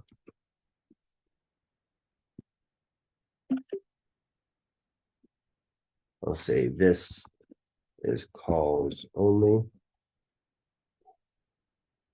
Right, and I'll post up the other two as well once they're completed, just so that we're not just sitting here waiting for these things to finish up.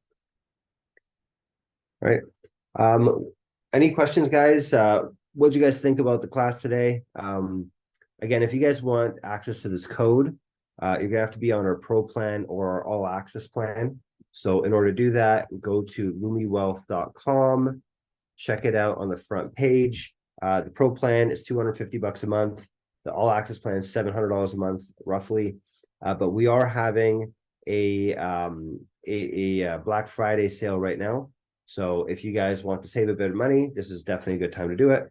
And if you want to get this code, if you want to participate in these things in the future, this is the way to do it. Check out our pro plan, right? Just click on here, right? For example, you click here and then you can buy it down at the bottom, right? Let me scroll all the way down at the bottom. Here's monthly, or if you want to get our annual membership as well, you can do that too. Saves you a bunch of extra cash, right? And that will allow you to join these sessions every week. And you also get access to all of the code, right? So all the code that we wrote today and all of the code for all the other strategies that we've built over time, you can access that using one of those plans. Right. And Wendell says, of course, we need to get a laptop, right? Yeah, you probably should get some sort of computer to do this on. Because you're going to need to be able to like copy files and stuff. It doesn't have to be anything too powerful, right? I wouldn't get anything fancy. But yeah, you probably do need to have some sort of computer to do this stuff. So it's pretty hard to do without that. Right. Cool, awesome. Thank you, Azzy. Thanks for being here. That's great. You had a great suggestion there. It seems like the suggestion that you made could potentially make someone freaking $20,000 in a month. So thank you for your contributions, Azzy. That was a very nice suggestion there to do the profit taking thing. Right. Cool. All right. And I guess we'll call it a day for now. Hope you guys enjoyed that. Again, if you want to join us in future classes, just sign up for one of our plans, and I'll see you guys next week. All right. And also, by the way, happy Thanksgiving to all of you guys. I hope you guys are all doing something fun with your family, and you guys have some great food as well. Right. Hope you have a good night. Cheers, guys.